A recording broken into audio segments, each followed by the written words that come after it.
Thank you. I will welcome you again, members, and also members of the public who may well be looking on YouTube. This is the meeting for January of Breckland District Council, and we will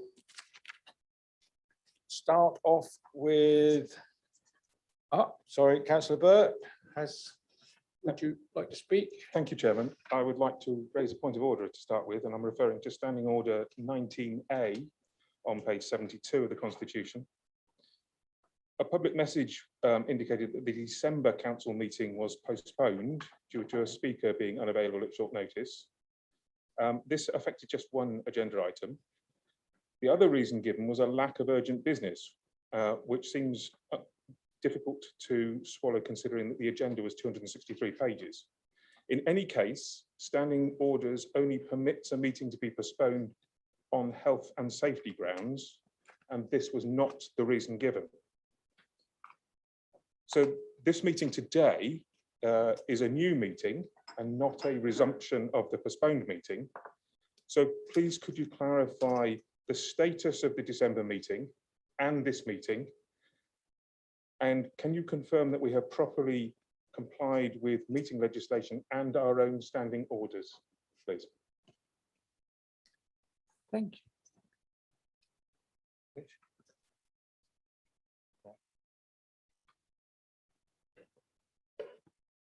Good morning.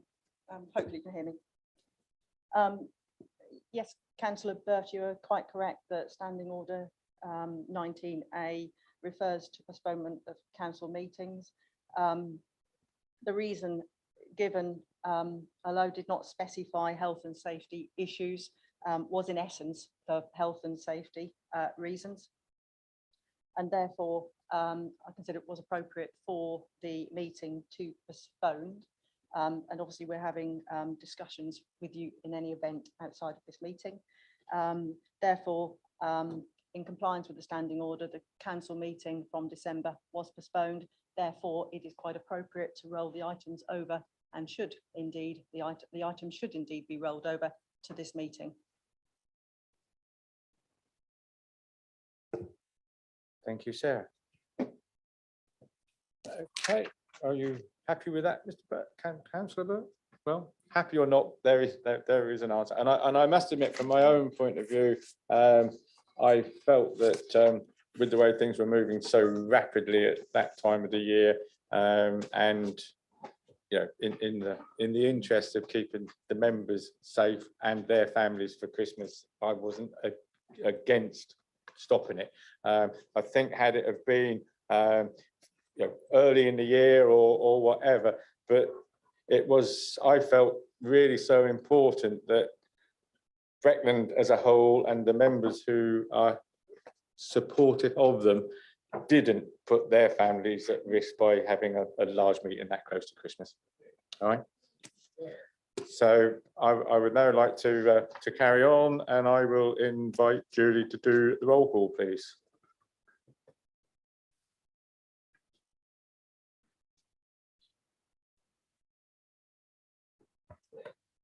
Thank you, Chairman. Councillor Ashby, Councillor Askew, Councillor Atterwill, present. Councillor Bambridge, present. Councillor Burt, Councillor Borrett, present. Councillor Bowes, Councillor Brame, here. Councillor Brindle, here. Councillor Bushell, here. Councillor Marion Chapman-Allen, Councillor Sam Chapman-Allen, here. Councillor Clark, Councillor Clausen, here. Councillor Coleman, Councillor Cowan, here.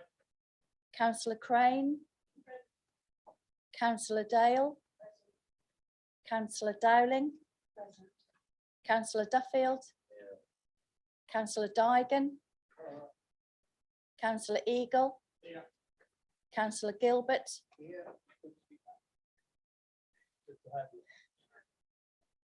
Councillor Gray, Councillor Hambidge, Councillor Harvey, yeah. Councillor Hewitt, Yeah. Councillor James. Councillor Jeremy. Yeah. Councillor Cadell. Councillor Kittle-Morris. Yeah. Councillor Kybird. Yeah. Councillor Ian Martin. Councillor Keith Martin. Councillor Monument. Councillor Morton. Yeah. Councillor Nairn. Councillor Nunn. Councillor Oliver. Councillor Robinson. Councillor Sherwood. Councillor Saggett. Councillor Taylor. Councillor Terry. Councillor Turner. Councillor Webb. Councillor Wickerson. Councillor Wilkin. And Councillor Wilkinson. Thank you, Chairman.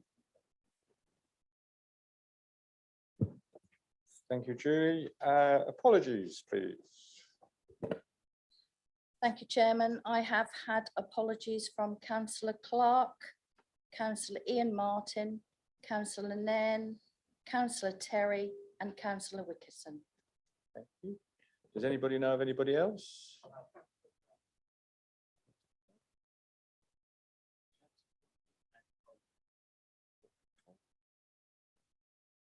Is that everyone? Lovely. We will now move on to item 2, which is the minutes, to confirm the minutes of the meeting held on the 14th of October. I know there was one thing that I saw on page 19, which I believe is going to be corrected. It was just a word was incorrect. Is that right, Julie? Yeah, thank you. Anybody else? Yeah, Councillor Burt. Thank you, Chairman. Could I refer you to minute 120/21 on page 15? I asked for my vote to be recorded, but the minute merely states that subject to 1 vote against the recommendations and 1 abstention. So could I have my vote recorded, please? And on that same minute, I did not receive the agenda for the meeting in discussion. And prior to that, prior to any further discussions, the Executive Director for Place and Delivery stated that the agenda was published and circulated to all members. A discussion afterwards, I think now the Executive Director for Place and Delivery understands why I didn't receive that agenda. But since this is a factual error within the minutes, I feel it should be corrected. Just delete the word "or." Is that happy with that? Okay. On that statement about recording the names, we are going to try and do that as a matter of course in future. When any of the proposals are taken on block, we're going to use the same thing that we did when we were doing the Zoom. If any person doesn't agree with one particular, wants to vote for 3 and not 5 or whatever, if they make themselves known at the end, then that will be minuted. So we'll try and make sure that that always happens. So can we now confirm the minutes? All those in favour?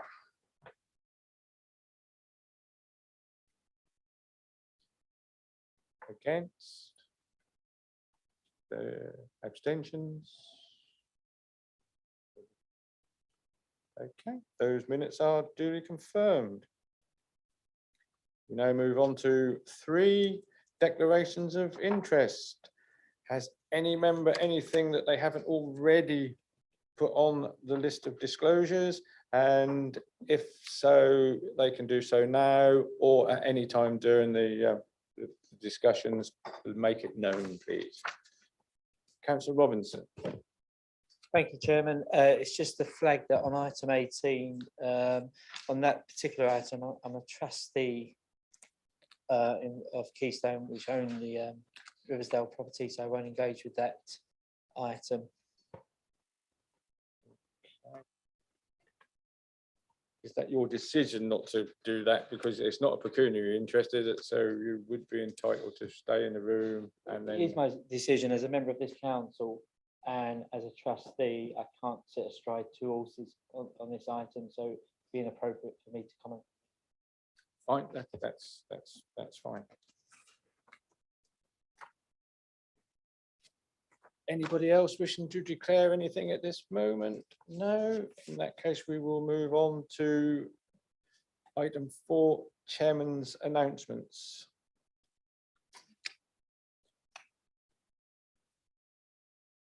It is with great sadness that we heard of the passing of Tracy Baxter at the weekend.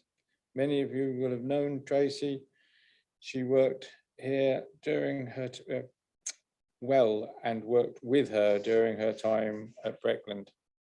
Tracy worked at Breckland for over 3 decades in a variety of different roles, but is perhaps best known for her work on antisocial behaviour.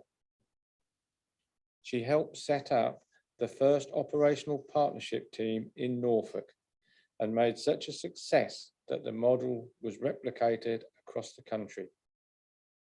She led from the front on the White Ribbon campaign and Breckland's response to domestic abuse.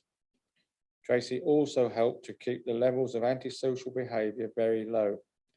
But when inevitably there were such cases, she was able to demonstrate such warmth, compassion, and empathy to the victims of crime. Tracy dedicated 30 years to public service, to Breckland, and supporting those most vulnerable in our community. Tracy was an integral part of Breckland and one of our most well-known and well-loved people. Whenever you came across Tracy, she was bright, warm, funny, and kind, and someone who always made time for everybody she came across. Hardworking, committed to her role, she was a great colleague. She will be sorely missed by everybody she worked with. Our thoughts are with her family at this very difficult time. And we will now do a minute's silence. Thank you. If you'd like to stand.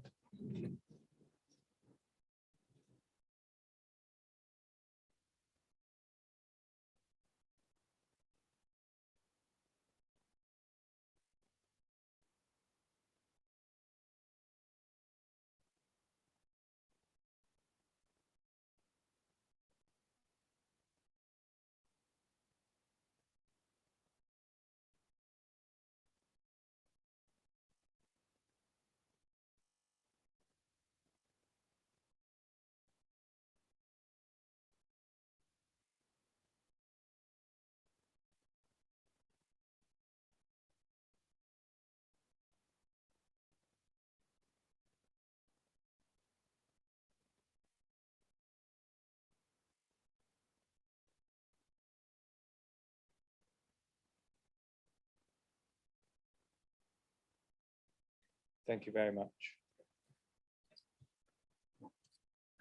It's always a sad time when we lose people, but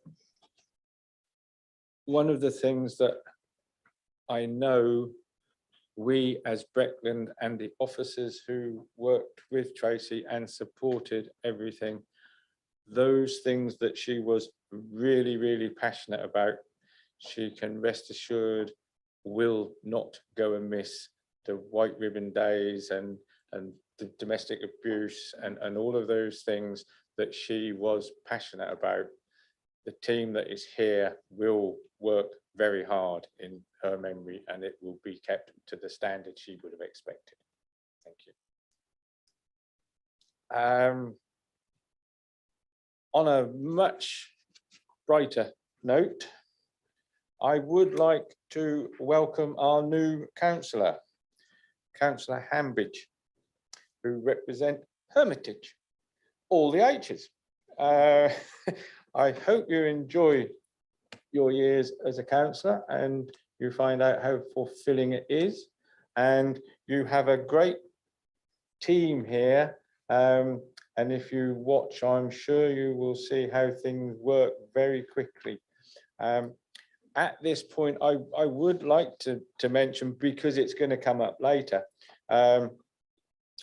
when you go through the agenda, there is questions with notice, questions without notice, and all of these things. It might be a good time to say to all the members, but especially as it's your first meeting, that yes, they are here to be done in full council, but any question that you or any other member has, there you can do it every day of the week. You don't have to wait to do it once a month.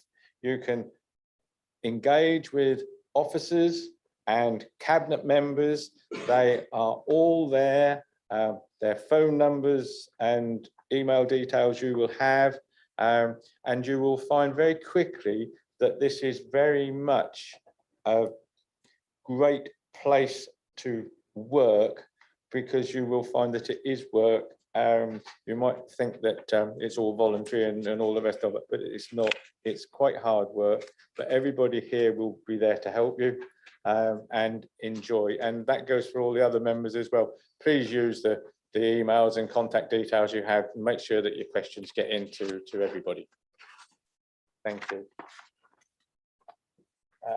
That's the end of my announcements, and we will now go to the leader for his.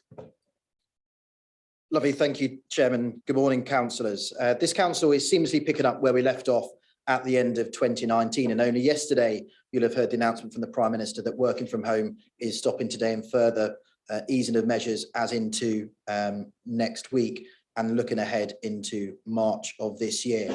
But Breckland is still continuing phenomenal amounts of activity, as we do day in, day out, across all of our district, into every single one of our towns and every single one of our villages, supporting those businesses and residents to thrive, and that includes supporting those most vulnerable or at risk.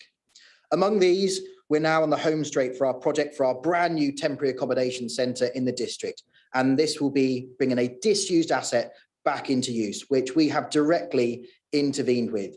Elm House in Thetford will provide modern facilities for up to 35 people at a time, including individuals, couples and whole families who are at risk of becoming homeless.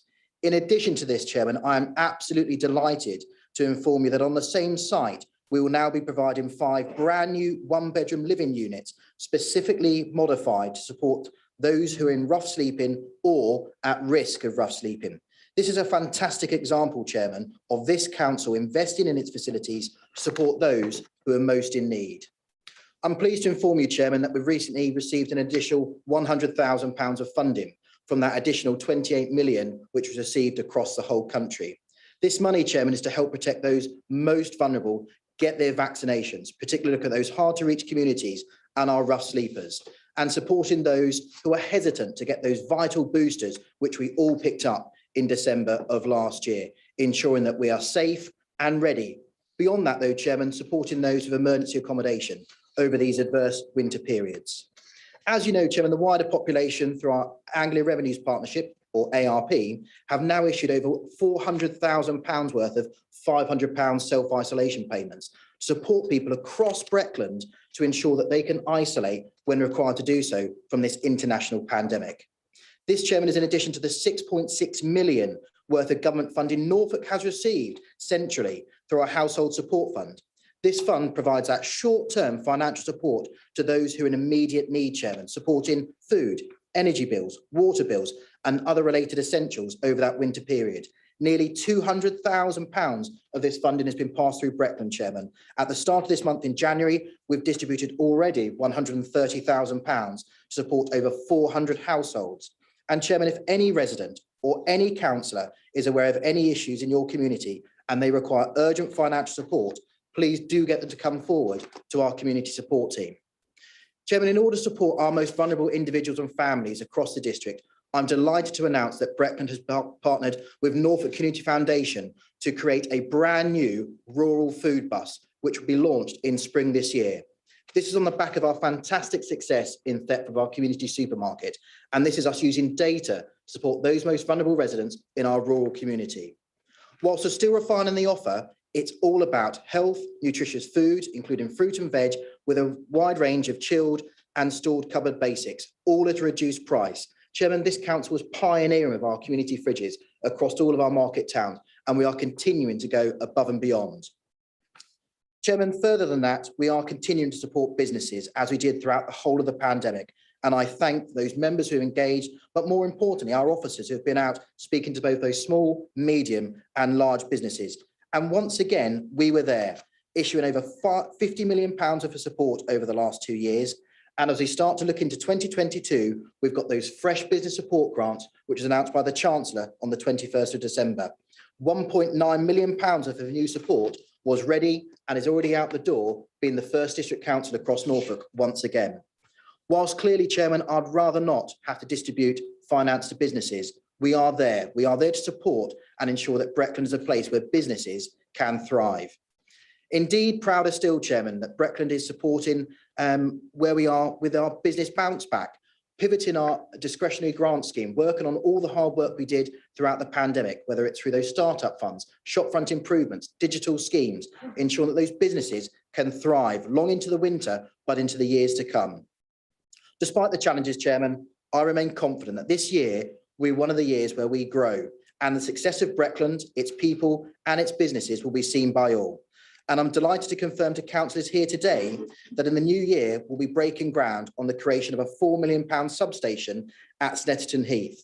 This is the accumulation of us as the district council intervening directly in a major effort to unlock growth within one of Norfolk's most exciting growth areas. And this will be the catalyst to nearly 2,000 jobs and an additional 100 million of value added.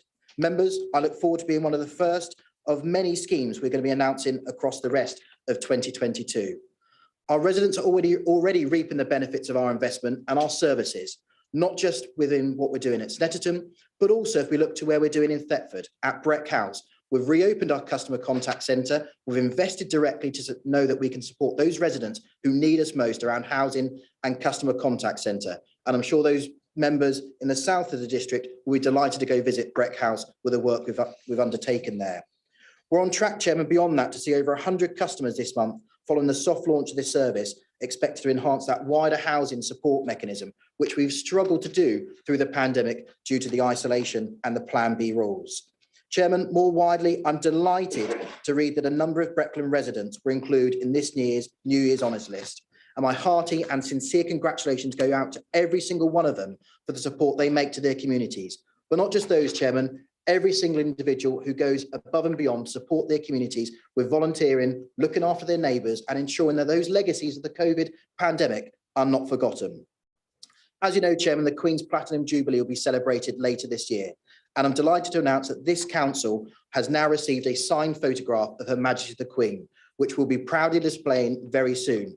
We are looking forward with the Lord Lieutenant of Norfolk, Chairman, to kickstart Norfolk's Jubilee celebrations. And I hope that we'll be there present with yourself at your kind invitation with those New Year's Honours awardees to be joining us. And we've got a really exciting programme of activities which we're announcing on Monday, the 7th of February, Chairman. And I'm happy to take any questions on my statements. Right, we now have 30 minutes of questions. Has anybody got any question? Councillor Jeremy? Thank you, Chairman. I need to get my opportunities in while we still have them. So firstly, Sam, on the community support, just to convey my thanks to the team. I've put forward 8 households so far. They've all been dealt with swiftly, but also with compassion, and I'm genuinely grateful for that support, and I know that those individuals are too. You mentioned COVID, and I'd be remiss of me not to raise a point on COVID because it is an important issue. And as you mentioned, key workers on the front line here in Breckland were working around the clock to keep us all safe. And while the majority of the country had our freedoms limited to a daily walk, not in Downing Street, it seems, with alcohol-fuelled parties too numerous to mention. Will you today, as leader of our council, condemn the Prime Minister and his actions? This contemptible behaviour needs calling out, regardless of political persuasion. I hope you'll agree that that is the least the general public and the residents of our district deserve. Thank you, Chairman. And in response to Councillor Jeremy's question, I think the Prime Minister has made a statement to the House. He's offered his apology. There is currently an investigation by the Deputy civil servant at Deluxe. Sue, looking at all these issues which pertain in. I'm not going to comment and get involved in Westminster politics. Every member of this chamber, every resident across the district has the ability to write to the local MPs and raise the concerns which go on in Westminster. But Councillor Jeremy, back to Breckland, I'm pleased that Breckland residents have continued to follow the rules. I'm pleased that those members of staff you alluded to have worked throughout the pandemic immensely hard.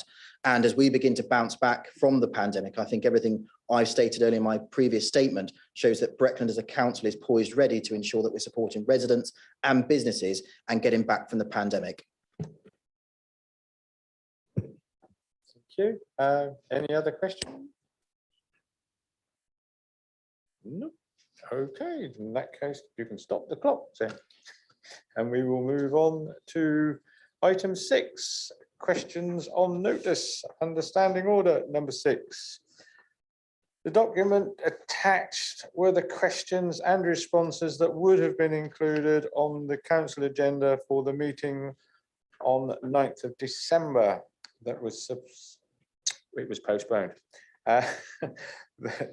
There is such a large number of questions.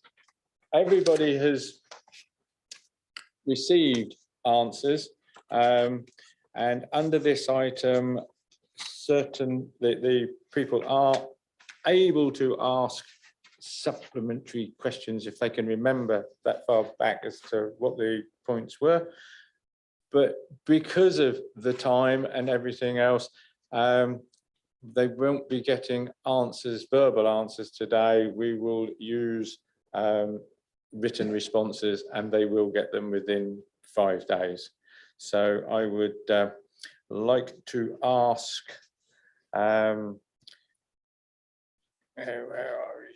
Councillor Burt, do you have any supplementary questions? Chairman, yes, I do. I think my set of questions starts at question 13 in the pack. So question 13, no, thank you for the published reply. I've got no follow-up on that one.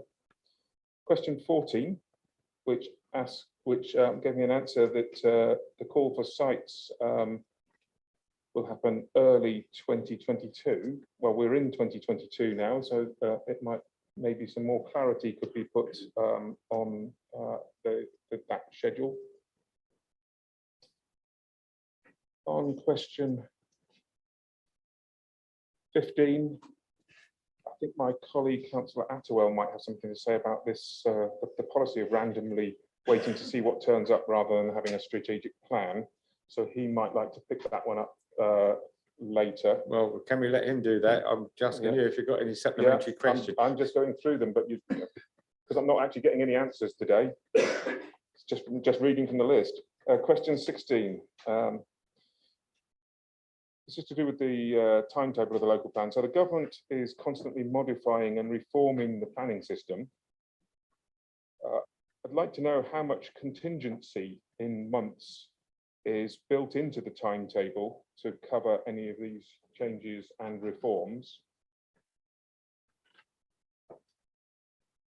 Moving on to question 17. This is about housing need. And now I understand that the strategic housing market assessment has been updated, but please could you provide the full details of the latest Breckland calculation, please? Okay. Question 18. Well, my question was not actually answered about whether future meetings will be conducted in public with published minutes. However, yesterday there was a closed all-member briefing where I asked that same question, and I was told that there will be no public agenda, nor will there be any public minutes. Everything will remain secret. Now, may I refer you to Nolan Principles for Public Life, Principle 5, which says, holders of public office should act and take decisions in an open and transparent manner. Yeah, so we actually all know that. What is the question? I'm very nearly there. So you're clear about the Nolan principle because it doesn't say that in our constitution. We're holding these meetings which will inform decision making. So what is the clear and lawful reason for withholding absolutely everything from the public. Thank you.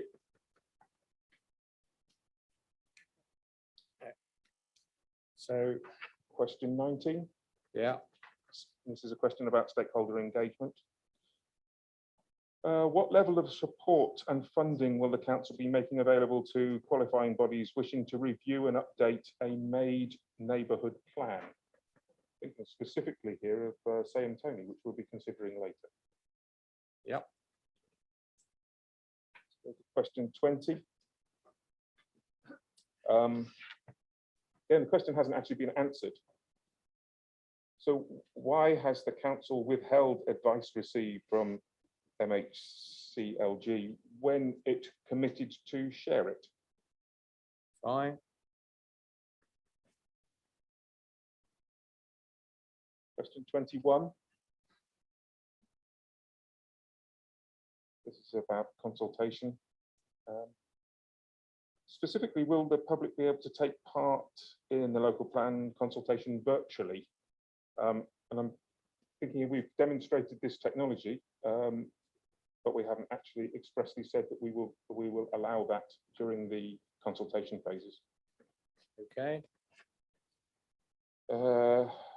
Question 22, which is my last question.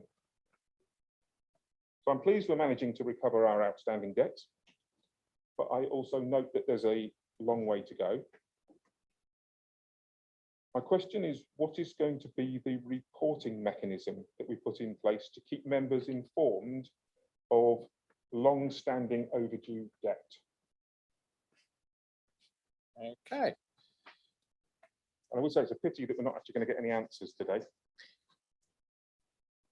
But you will be receiving full answers. And the nice part about it is so will all the other members, so that we can all see exactly the answers to those questions.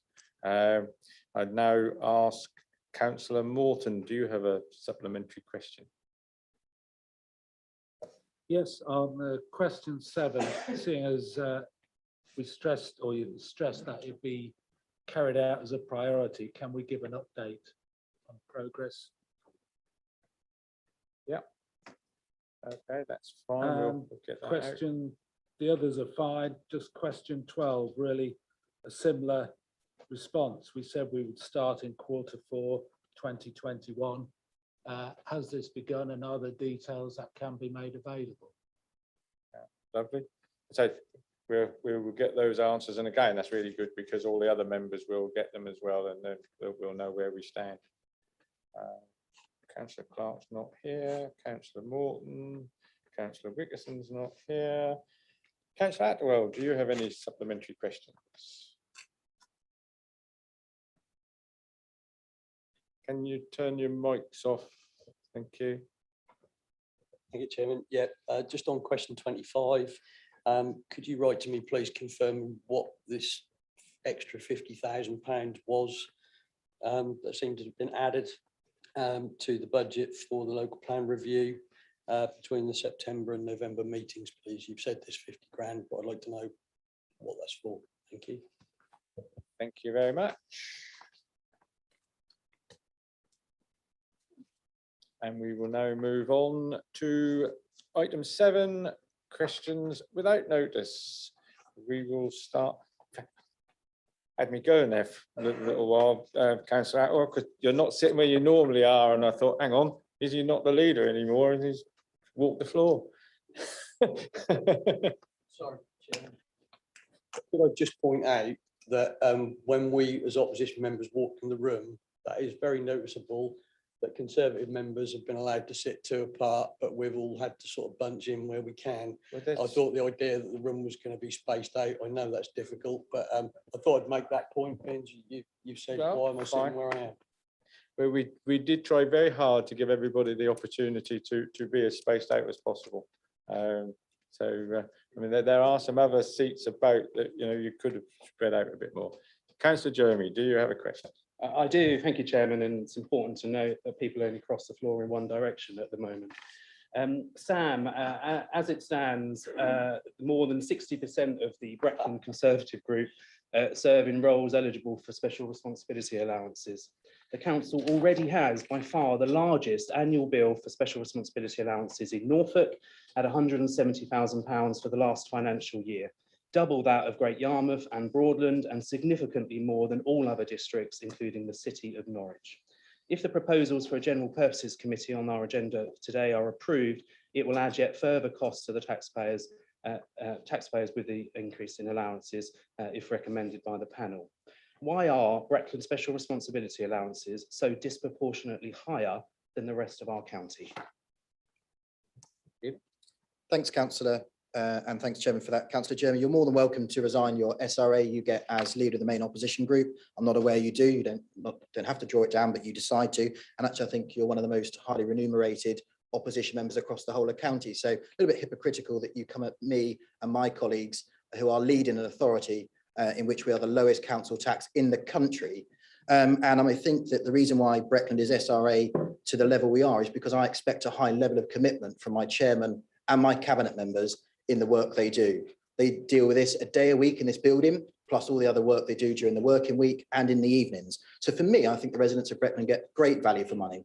I'm sorry that you're comparing us to other councils. You continuously wish to do that. I'm more than happy to go toe to toe with you. But as the lowest district council tax in the country, protecting all of our frontline services, continue to invest in what we're doing as a council, ensuring that politicians are accountable and hold to account the direction of travel of this authority, you need politicians who are committed to do that type of job. And also on top of that, Councillor Jeremy, a lot of my cabinet are working, a lot of my chairmen are working. Therefore, they have to miss their days when they commit to Breckland activities, and therefore they should be remunerated for that loss of income to do so. And therefore we are not disclosing, or sorry, discouraging anybody from standing for local elections. And I think that's a challenge across the country, that actually individuals aren't remunerated suitably for the work they do and the commitment they make to local government across the whole of the country in local politics. So I have no issues and concerns with what people are remunerated for. I think we get great value for money, and that is why Breckland is still the lowest council tax in the country. Yes, go on. I quite expected the leader to point out that I do receive an allowance. I am the only member of the 13 strong opposition of Breckland to receive an allowance, not 60% of the ruling group. And I think it's important to note that the allowance for the leader of the opposition, of the entire opposition, is equivalent thereabouts to just one of the 3 cabinet executive support members of this council, not including the large number of cabinet members. You have 3 executive support members paid equivalent to just one leader of the opposition. 60%, double high at the rest of Norfolk. I think the residents of Breckland would dispute the fact that they are sufficiently well off that they need to pay double everybody else. Thank you. Thanks, Jonas. That was a question, I think, there, due to the emphasis at his final comment. This is a member-led council, Councillor Jem. If you want officers to run authorities, then go work in some other London boroughs and metropolitan councils where they are not committed and driving the agenda forward. Breckland members are committed. We are driving the agenda forward. We own the agenda every single day. My reference wasn't just to your SRA as the leader of the opposition group. My reference was to all of the SRA you receive at county and at district, in which you are one of the highest paid opposition councillors in the county. That was what my reference to, not just at Breckland. So if we're going to go down that line, Councillor Jeremy, I'm more than continuing that conversation. It's a shame, though, that you're nitpicking in 2 questions today, rather than holding the executive to account in some of the decisions and policies we make across the district. And just finally, Chairman, the opposition members have cried out time and time again for greater oversight. Councillor Brindle, greater oversight on some of the activities which we do as a district. There is a further agenda item here in which we're commissioning a new committee. Surely he should be grateful that the council is allowing further oversight, further scrutiny on some of the council's decisions and policies, not ensuring that actually it's held at an executive level. So I'm a bit confused by Councillor Jeremy's questions, Chairman. Thank you, Leader. We move on to Councillor Attewell. Thank you, Chairman. I have 3 questions. First one is for the leader. Sam, before Christmas, I saw a press release to say you were up for an award, I believe, for District Council Leader of the Year, but I haven't seen anything since. Could you advise the council how you got on with that, please? Are we taking them in block, Chairman? Is there a 3? Yeah, yes, if we can, yeah. Thanks, Chairman. So I was nominated for the Local Government Information Unit District Council Leader of the Year Award. I don't know who the nomination was. If it was you, Councillor Atwell, thank you very much for taking the time to nominate me. It's very, very kind of you, but that secret will stay a secret between the panel and the organisation who brought it forward. It was a reflection, I think, of the hard work of not just the members, but more importantly, the officers of this council. Sadly, I wasn't successful. I was only one of the 4 individuals who were brought forward as the final semi-finalist. And it was a member who I'm immensely proud of the work she's done within her London borough. She achieved a great deal. And I met her just before Christmas and she talked through some of the fantastic activities her council are undertaking, but also some of the challenges. But don't worry, Councillor Atwell, if I had been awarded, I would have made it quite clearly known in my statement. Well, congratulations to the London member. Obviously, exec members down in London are working equally as hard, and commiserations. The second question is for Councillor Webb, if I may. Alison, back in October, you produced a paper called Dereham Investment Priorities. And I've noticed that you're proposing to spend £25,000 on a clock for the marketplace in Dereham. I've also seen that recently there has been an advert sent out for a tender opportunity for £20,000 worth of street art in Dereham. Given the looming cost of living crisis on the horizon, do you think the public will consider this as a good use of public money, especially as most members of the public now tell the time with a wristwatch or a mobile phone? Yes. Yeah. Thank you, Councillor Atwell, for that question. I want to reassure you that the Market Town Initiative, which, as you know, is right across all 5 towns in Breckland, which is a wonderful thing, a 3-year programme, where we're looking at spending money in each town to improve footfall into the towns, which is really important after COVID. You referred to a clock. The decision, I'd like to reassure you that the decision about a clock has not gone forward. So I don't know quite where you've got your information from that this was a part of a proposal that was going forward. The street art decision has been discussed. Yes, there are tenders going out at the moment, or depends what tenders are when they come back, whether the team actually look, which is all the Dereham members, look and decide whether or not to spend that money on the street art, whether that would actually be good for Dereham as a town. Again, this is happening right across Thetford and all the other towns, which you might be aware of. For instance, in Thetford, I believe they had a table tennis put into the park. All I'm saying is that there is a pot of money called the Market Town Initiative, which I'm sure you're aware of because we've put quite a lot out and about. Decisions have been made in each town, which are being made, not being made yet in some towns, for example, Dereham. When COVID stopped the first time, when it stopped, it never really stopped, but when it slowed down, one of the things that was paid for from Dereham Market Town Initiative was the cleanup of the town to get it ready for the shoppers to come back. These sort of things are really important. The knitters who did all the good knitting exhibitions, which was received so well by not just people in Dereham, all the villages around, which again was extremely popular and well recognised. These are the sort of things which are bringing people into our market towns, and we should be encouraging. And I agree with you, the clock was an idea that was put forward, but it's not going to be going forward now because we've discussed and we've come to the decision it wasn't the right thing to spend the money on. There are other ideas which are coming forward, which we decided as a Market Town Initiative for Dereham, the best thing to do. So please be reassured that the money is being spent wisely and with thought for the community. Thank you. Thank you, Councillor Webb. Your last question.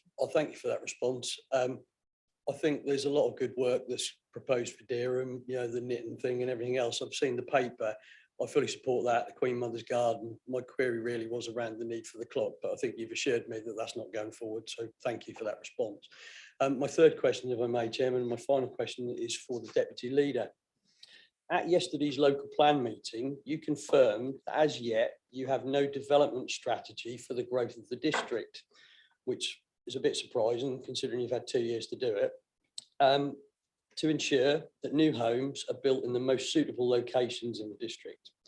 Despite this glaring omission, you advised that shortly you'll be sending out a call for sites across the district. Your plan is to produce a development strategy retrospectively. All of this at the same time you've deemed that the member local plan meetings should be confidential. Why do you think this is acceptable? Which part are you referring to when you're saying what's acceptable? Any of it?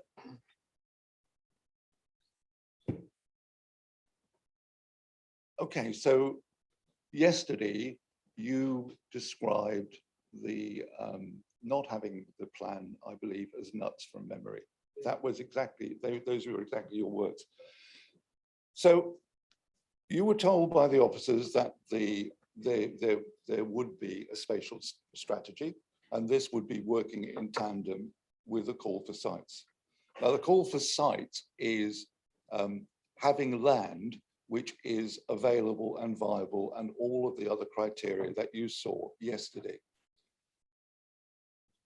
I'm a little bit at a loss as to your not liking, you wanting now to have a spatial strategy, because if memory serves correctly, just before COVID, when the government was proposing the future planning white paper, you absolutely were against, and I think, again from memory, you described it as a pig in a poke, when actually they had zones, and those zones would have given you your spatial strategy.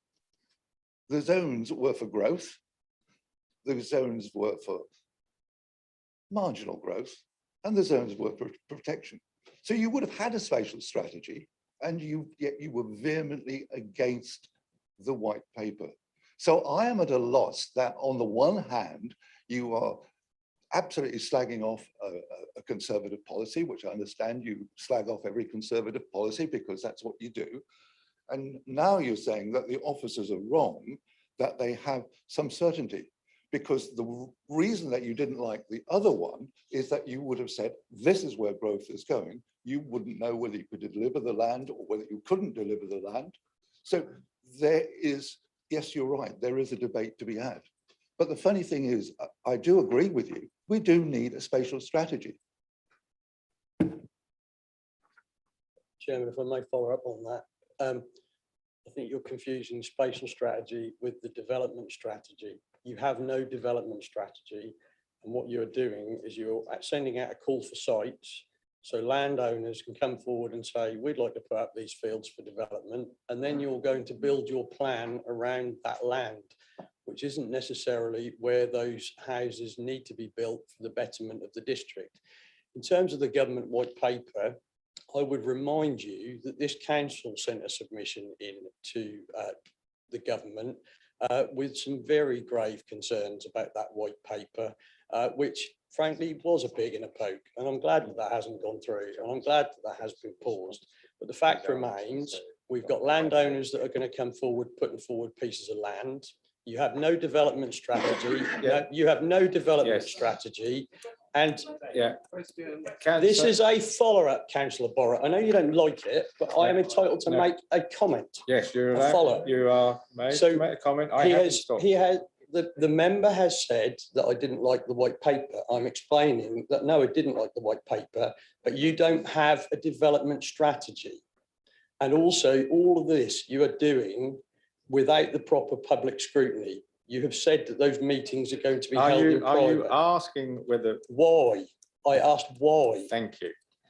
Would you like to respond to that, Councillor, or would you like to do a written reply? No, more than happy to respond to that. I mean, say we are going to completely disagree as far as the white paper is concerned and what your assertions there. The fact is, you can call it what you like, but as we speak, there are pilots going on with regard to one of your favorite things, neighbourhood plans. There are 11, I believe, going on up and down the length of the country. There are pilots going on for the digitalisation, which was one of the cornerstones of the white paper going forward. So the white paper is coming. whether you like it or not, and whatever you want to call it, it is coming, but stage by stage. And I thought a lot of it was really, really good. Now, as far as the zoning side of it was concerned, then I'm not sure that that was the best. But then again, I am not that, how can I put it? I'm not one of those people that was at the core of what they were doing, because what they were trying to achieve, as you well know, was that they were trying to get spatial strategy into the hands of every resident, because that was one of the corner planks of it. They didn't want it just to be elected members. They wanted to get, which we are doing with the hatchwork we're doing. We are going to have a lot more information, detailed information, and know what the residents and businesses of this district really want. Thank you. Thank you, Councillor Coulson. Councillor Burt. Thank you, Chairman. I have two questions. I'd like to direct the first question to Councillor Cowan. It's a finance question. In the Cabinet meeting on the 10th of January, Councillor Cowan claimed that every Band D council taxpayer receives £753 worth of services for around £100 of cost. On the basis that many of these services require significant additional payments, for example, if you receive a garden waste bin collection, or if you submit a planning application, or maybe you apply for a license, how is the £753 of benefits for a payment of £100 being calculated? It sounds rather to me like a financial fairy tale. Councillor Cowan. Thank you, Chairman. Thank you, Councillor Burt. Well, from the purveyor of council fairy tales, that's an interesting question. I would advise Councillor Burt, as he well knows, that council finances are a finite art. And we have a team of officers who are able to put together as much information as he wishes on that fact. Those are the facts that with which I've been presented by our officers, just as are the facts that Breckland is the lowest district council tax charge district in the country and the county. There's no careful about it. The government's own statistics quote it quite clearly. The lowest council tax district county, council tax, no. If Councillor Burt would like me to answer the question, I will. The government's statistics clearly show that the average council tax for the authority, excluding parish precepts and including special expenses in the country, Breckland charges £100 at the moment and 46 pence. The most expensive happens to be Ipswich. In the county of Norfolk, Breckland is the lowest, again, by the government's own statistics. Norwich, of course, is the highest at £274.74. If he wishes to require additional information on the detailed breakdown, I'm sure our finance team will be able to provide it. Thank you, Chair. Thank you. Your second question? My second question is a governance issue for Mr. Sherwood, Councillor Sherwood. We are making further amendments to our constitution today. However, we have still failed to update the code of conduct on page 173 with the wording of the amended by the Committee on Standards in Public Life. They made an amendment, the 14th report in 2013. Now, I've made this point a number of times. So why, for example, are we not specifying in our constitution that members must be truthful? Councillor Sherwood. You'll be pleased to hear that we're working on that, so you'll hear more soon. Thank you. Do we have anybody else that wants to ask a question? We have Councillor Eagle. Thank you, Chair. My question is for Councillor Suggett. First of all, I'd like to thank her for taking up my suggestion to attend the webinar hosted by the RSPB and Edinburgh Council regarding Swifts and others and our provision of nest boxes in new builds. I know Breckland already does do something and is doing things. I would like to know, has Councillor Suggett got more ideas from that? Are we taking more things forward? And I would just like to highlight to the rest of the council that following the IUCN red list for UK's third species, swifts and house martins are now highly on that list with a dramatic reduction. I know there's a lot of birds we cannot do about habitat, but when you build a house, you're creating another nest site for those birds' potential. So I just feel there's something to be done, but I'd welcome your response, please. Thank you, Councillor Eagle, and thanks for making me aware that the webinar was happening. It happened to be on at tea time, so it wasn't just myself who heard it. My children did have to sit there and listen to it as well, and I think it's part of what you've just commented on. I think we're part of a link in the chain. On the webinar, there was lots of people on there, which included councils, there was house builders, there was people there from the wider community. And like you've said, we already there are measures in place for us to try and proactively encourage swift boxes, hedgehog holes, bat boxes, etc.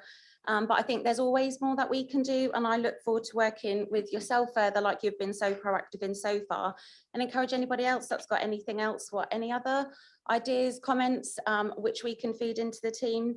And I did notice that the webinar was something which it was encouraged to be posted out further afield. So I think it's something what we could work with the team and get it put out on our members page, so we can be going out to our more local communities, our parish councils, and seeing what more can be done with the swifts in our area. Thank you. Thank you. I believe Councillor Sherwood, as part of his portfolio, would like to have a word on that. Thank you very much, Chairman, and thank you for that question directed to Councillor Suggett, Councillor Eagle. I know how passionately you care about the birds that are in this district and what we can do for them. And I would just like to congratulate South Pickenham Ward because South Pickenham, under the Green Grants, did apply for funding for installing swift boxes. So it's great that our local communities are already taking up this challenge and doing something about this situation.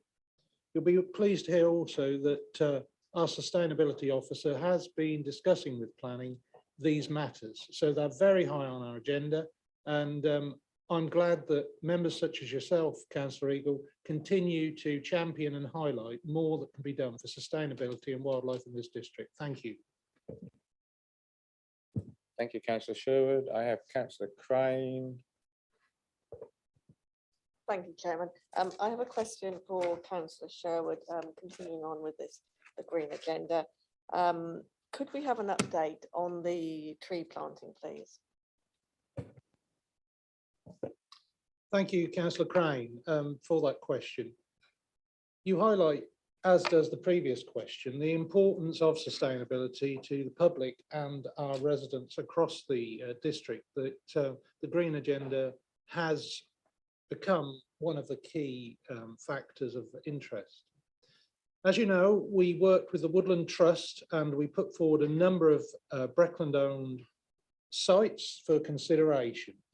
I'm pleased to tell you that we've now had our work back from the Woodland Trust. They've confirmed that there are 3 that are extremely suitable. We'll be informing ward members and the relevant parish or town councils where these sites will be in the next coming days and weeks. And we will be planting trees in those 3 sites in this planting season before the end of March. So I'm pleased to report the first trees will be going in as part of the Breckland tree planting scheme. So thank you. And I'll make sure that all members have the details where those sites are as soon as that has been issued to the ward members and the towns and parishes in advance. Thank you. Thank you, councillor Sherwood. I now have councillor Hur, I have councillor Dowling, sorry, and Morton. So councillor Hurt first, please. Thank you, Chair. To the leader, Sam, I wonder if you can clear something up for me. Apparently, last Monday, there was an almighty row about our claim that we charge the lowest district council tax in the country, and this row was spilled over again today. The row was headline news in the EDP. I'm sure the EDP can and often does print whatever it likes, but I don't recall a row at a cabinet meeting that I was sat at, so I'm relying on the EDP report for this. The row apparently centred on a statement made by Councillor Cowan, which was hotly disputed by Councillor Burt. To my left, or perhaps more to the right, Councillor Cowan stated, "We're the lowest taxing district in the country." To the left, Councillor Burt took great exception to that and incandescently screamed back with, apologies, I'm exaggerating, I've been reading the EDP. Perhaps Councillor Burt just responded that we are only the lowest district council tax. And I think you need to intervene here. Are we the lowest district council tax, according to Councillor Cowan, or are we the lowest district council tax, according to Councillor Burt? I'm sure the readers of the EDP would love to know. Thank you, Chairman, and thanks for the question and the ability to clarify. And once again, as you said, it's spilled in today. I can confirm that we are the lowest district council tax for our council tax in the whole country. That's where we are today. When we move forward for our council tax setting, we will still be the lowest district council tax in the country. Thank you, Leader. We now have councillor Dowling and then councillor Morton, and that will be end of time. So if you could get your questions in nice and quick. Thank you, Chairman. I just have a very brief question for the Leader. Sam, I understand that Breckland recently applied for both Levelling Up grant funding and an Arts Council grant and was very sadly unsuccessful with both. Could you reassure us that there is sufficient capacity and the right skills within the council to improve the success rate with external grant applications, which are so crucial to fund our district's infrastructure and other project needs in the future?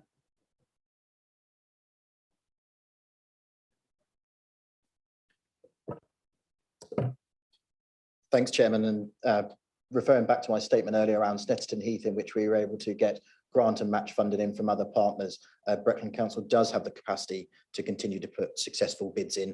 It was immensely disappointing that we were unsuccessful, the Levelling Up Fund and the Arts Council Fund for Thetford and of course the whole district. But referring back to the comments by the Deputy Leader, our future Breckland work across not just our 5 market towns, but the whole district will allow us to have that data to ensure that we are ready, poised to bid in for any grant funding coming from any bodies, but particularly into government moving forward. The aspirations of where we set ourselves levelling up for Thetford haven't gone away. The aspirations for where we want to level up and move forward across the whole of the district haven't gone away. And we are continuing to do that at pace with the resources we've got and through some of the work we've already commissioned. So I'm looking forward and hopeful, Chairman, that when the next round of levelling up funding comes available at the latter part of this calendar year, that Breckland will be ready to put another bid in and it will be successful this time with a fair wind. Thank you, Leader. It's nice to hear. Can I just make a comment on what Councillor Sherwood? Very quickly, because we've only got one more. Quick. And Councillor Suggett, so I'm really pleased that Breckland is regarding diversity, and I, living quite close to the BTO, I'm also very passionate about wildlife and birds in the area, and I think we need to do more of that in the future. So thank you for that. Thank you, Councillor Morton. Thank you. I understand discussions have started about developing a leisure centre at Swaffham, which I fully support. As the 2 existing leisure centres are the major carbon dioxide emitters in our portfolio, can the Cabinet Member for Climate Change confirm that the new building will be designed to be carbon zero? Councillor. Thank you, Councillor Morton. I like the fact that you always keep me in your sights, shall I say, as the lead on climate change. you know, because we've been working together, that the climate agenda and sustainability is key. You're absolutely right that the leisure centres across the district traditionally are a high cause for carbon. They are a consideration, and we will definitely be looking at that.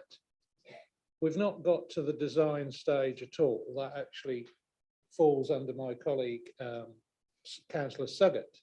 The talks are in early stages, and those considerations will be part of that. I cannot confirm that it will be carbon neutral, but we will be looking at the sustainability agenda and climate agenda when those design stages come forward.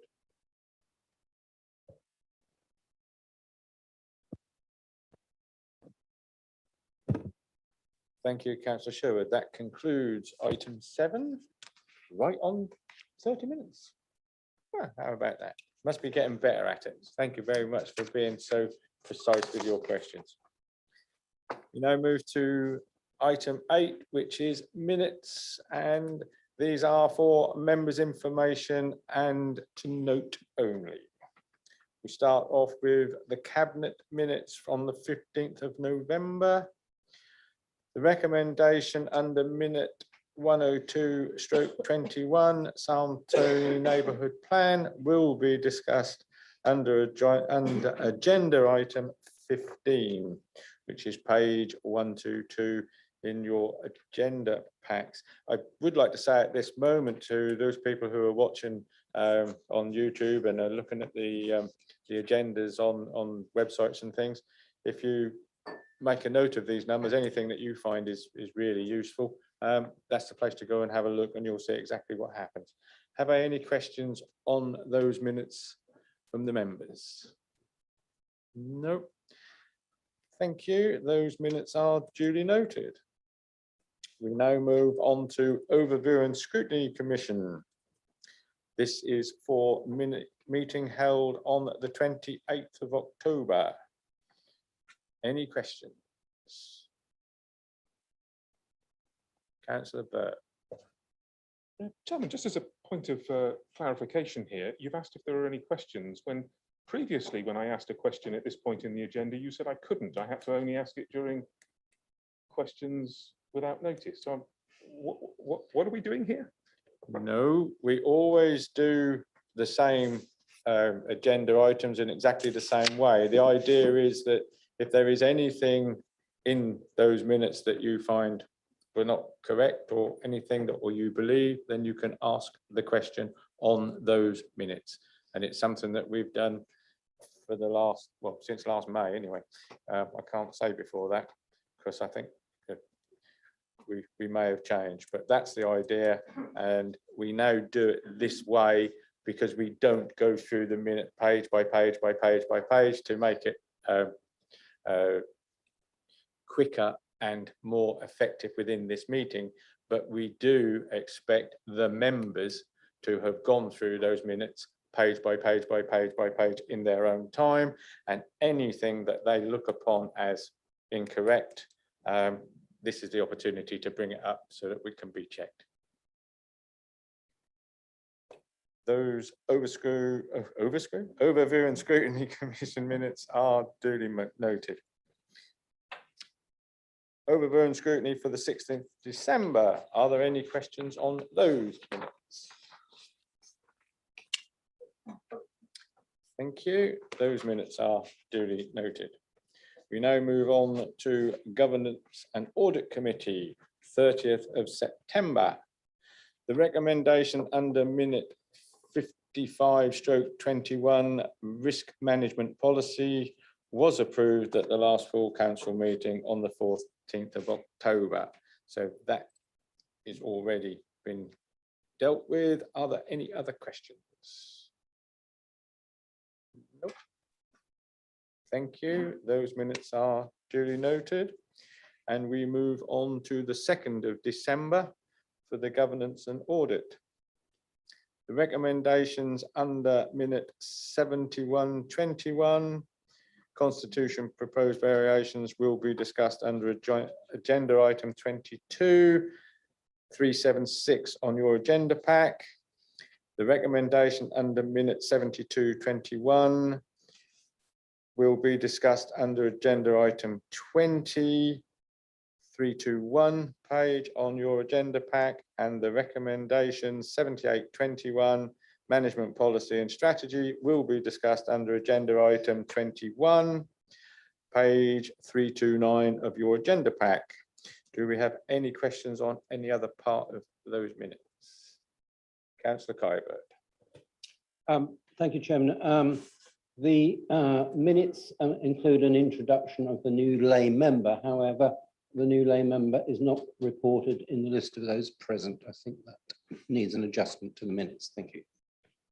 Thank you very much. We noted that, Julie. Lovely. Okay. Any other questions? Thank you. Those minutes are duly noted. We now move on to the Committee of the Licensing Authority, 20th of October. The recommendation under minute 4621 revised gambling policy will be discussed under agenda item 17, page 248 of your agenda pack. Any other questions? No, thank you. Those minutes are duly noted. Licensing Committee, 20th of October.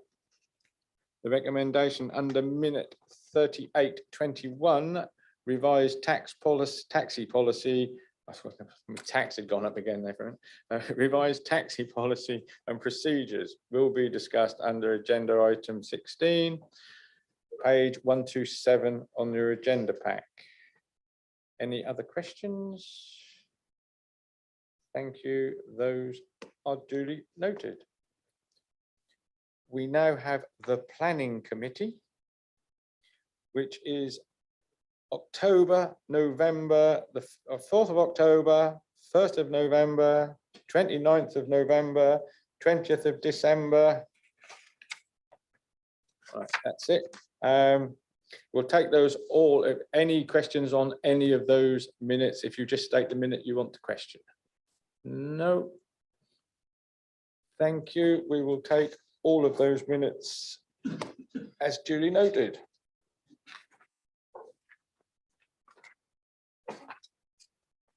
We now move on to agenda item 15, which is the Salmtony Neighbourhood Plan, making adoption of the neighbourhood plan. This report was originally on the agenda for the 9th of December meeting and was also discussed at Cabinet on the 15th of November. Could I ask Councillor Paul Clausen, Deputy Leader and Executive Member for Economic Development and Growth and the Portfolio Holder for Neighbourhood Planning, to present this report, then propose and quote the one recommendation which can be found on page 122 of the agenda pack. The other three recommendations have already been approved by Cabinet at its meeting on the 15th of November. So I now call on Councillor Clausen. Thank you, Chairman. Well, hopefully we can all welcome the making of the Salmtony Neighbourhood Plan. It's some time ago now when it was discussed at Cabinet, but there we all acknowledged the level of hard work that had gone into the making of this plan. Again, we acknowledged, as you will see in the minutes here, that the community involvement was higher than the national average, and the number of people voting in favour was much higher than the national average as well. So it is a plan that we welcome, and I will be happy to move the recommendation, Chairman, which is to amend the Breckland District Policies Map to meet the requirements of paragraph 9 of the Town and Country Local Planning England Regulations 2012. Thank you. Thank you, Councillor. Do I have a seconder for that proposal? Yeah. All right, Judy. Thank you. Any questions? I have Councillor Crane and then I have Councillor Burt.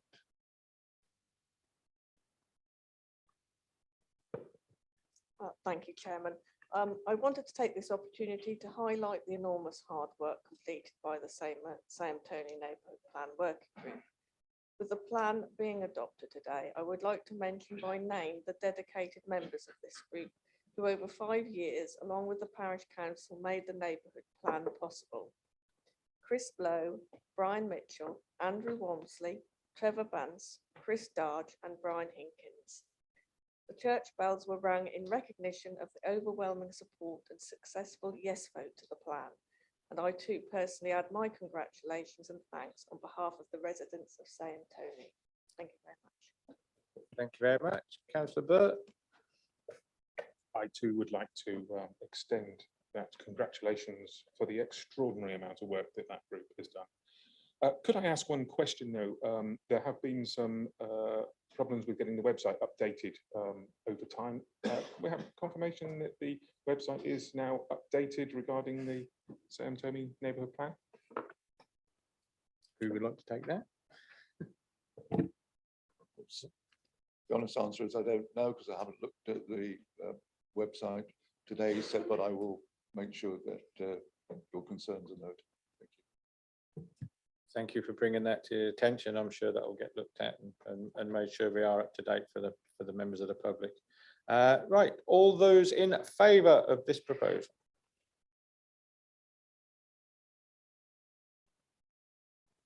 Against? Any abstentions?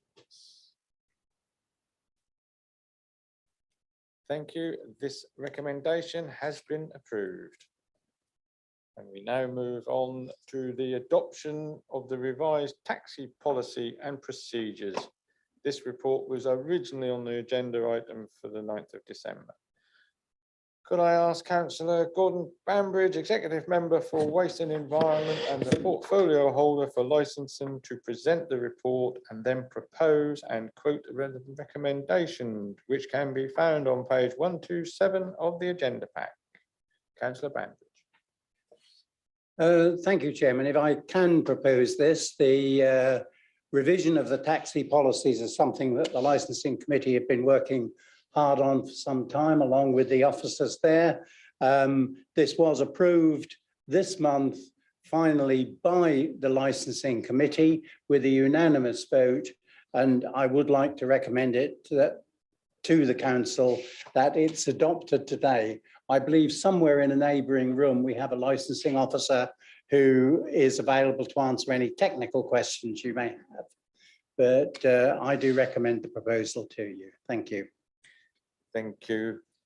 Do we have a seconder? Councillor Morton? Do we have any questions?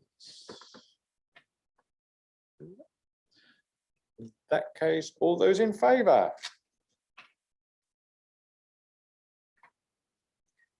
Anyone against? Any abstentions? This recommendation has been approved.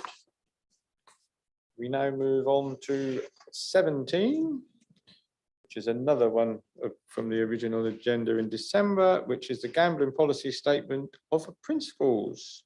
Could I ask Councillor Gordon Bambridge, Executive Member for Waste and Environment and the Portfolio Holder for Licensing, to present the report and then propose and quote the recommendation, which can be found on page 248 of the agenda pack.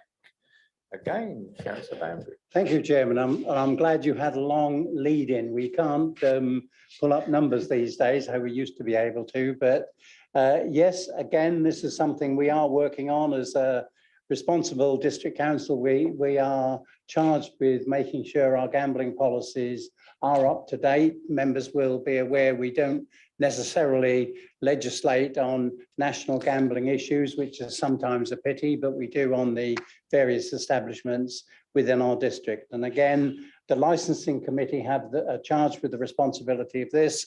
They have worked on it over the last year, or I think just over, and the recommendation is that in order for Breckland Council as the licensing authority to discharge its statutory rules under the Gambling Act 2005, the council approves and adopts the revised gambling policy and statement of principles which you have before you leading up to page 293, I think. So I would like to propose that and recommend it to you. And again, we have a licensing officer in the room next door who's able to answer any questions you may have. Thank you. Do we have a seconder for the proposal? All right, Julie. Any questions?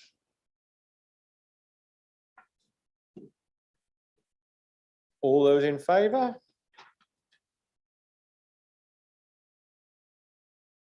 Yeah. Anyone against? Any abstentions?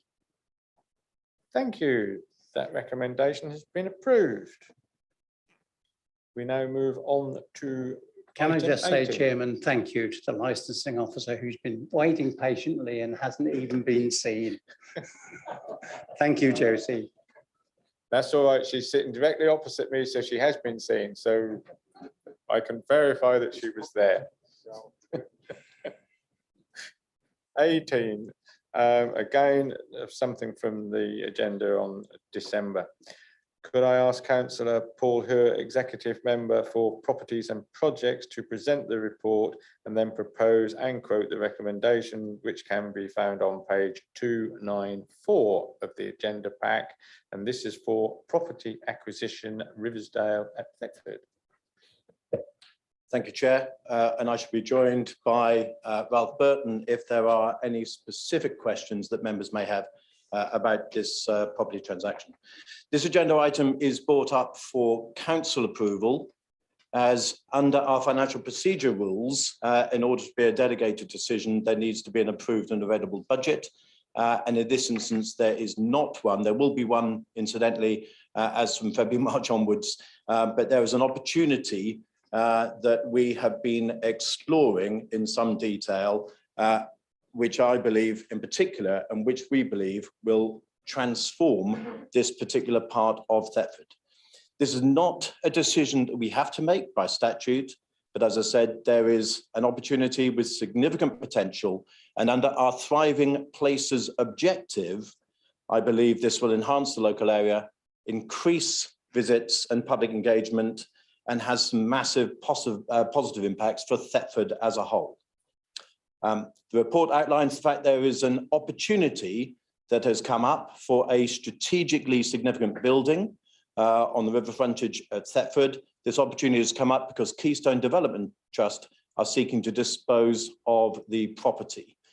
We as a council own land either side of that property, and therefore with the property coming up for purchase now, this feels like a once in a lifetime opportunity to assemble all of the land to support any future opportunity to regenerate this part of Thetford. The river frontage is a prominent feature in Thetford's town centre. It is a strategically important property that will enable us to make a step change in the transformation of Thetford town centre. This is not a purchase with a commercial ambition. This is a purchase with a regenerative ambition, which might involve the removal of the current building at some point in the future. But short term, we will be leasing the building back to Keystone Development Trust to continue Keystone's purposes within it. The question then that I'm asking members to support is to agree and authorise option 1, the acquisition of the riverside property, and proceed with a project also outlined in the report to undertake the necessary design and development of a new regeneration riverfront scheme in Thetford to support our continued regeneration of Thetford town centre. I commend this, please, to members. Thank you, Councillor Hurt. Do I have a seconder for that proposal? Yes. Okay. Thank you. Do we have any questions? We have Councillor James and Councillor Brindle and Councillor Atterwell. So Councillor James first.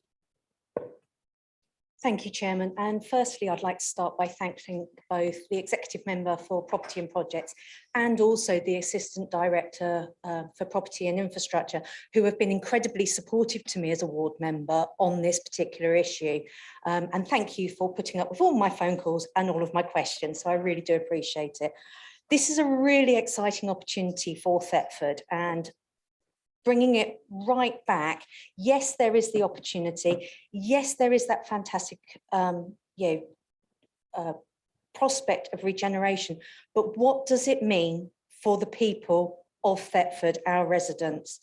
At the moment, we have considerable investment happening. We have people wanting to be in the river area, and this purchase will support that continuing development and enhancement of what is frankly the jewel in Thetford's crown. And I would urge this council to continue its bold and innovative approach to delivering for our residents and support the purchase of this property. Thank you.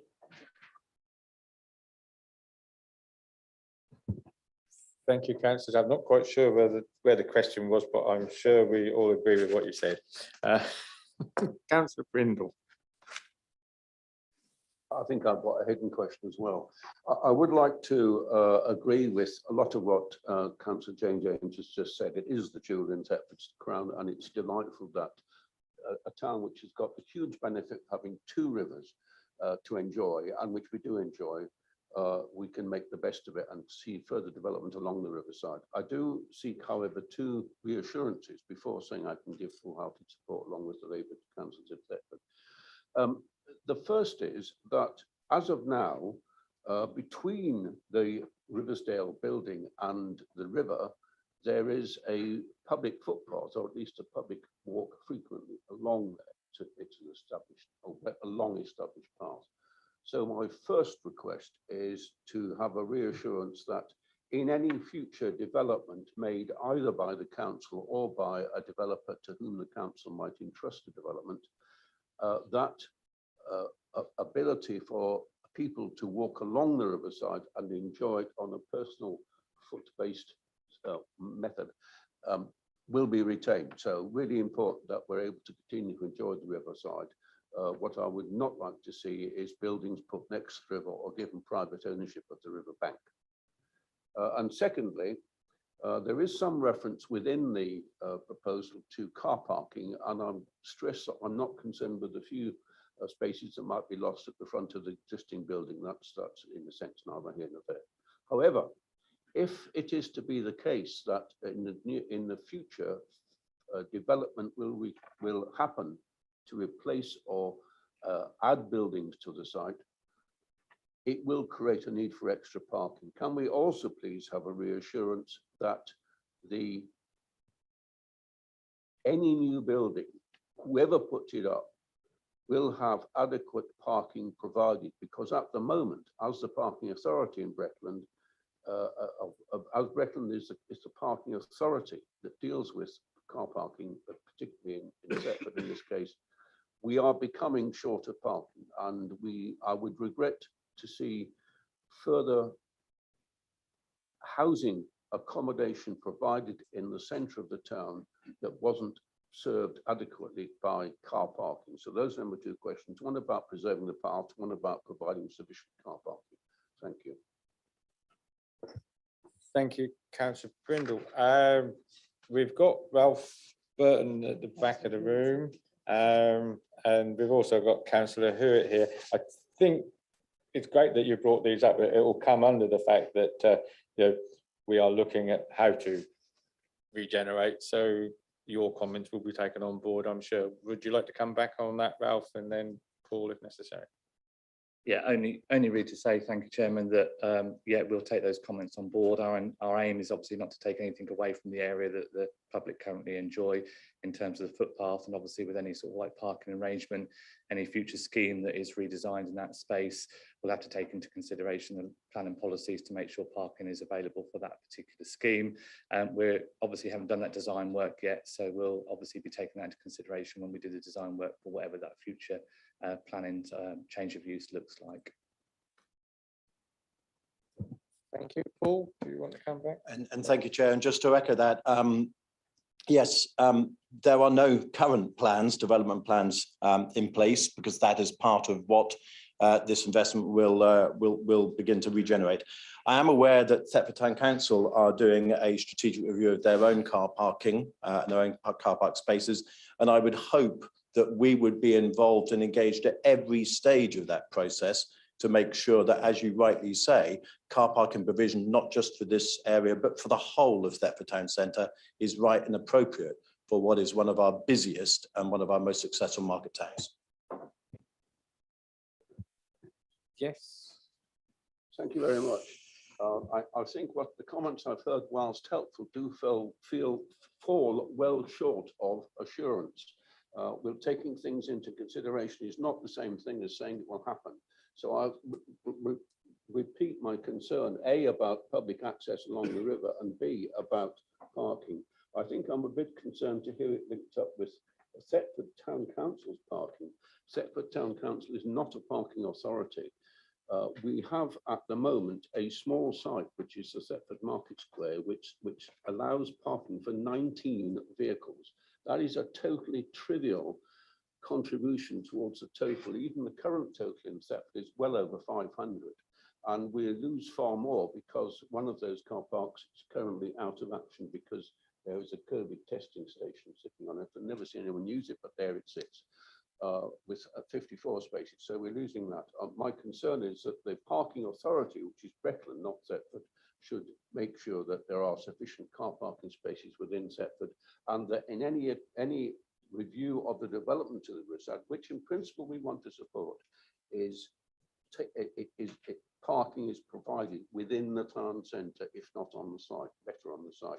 So yeah, thank you for the answers, but I'm not actually reassured. I'm hopeful, but that's not the same thing.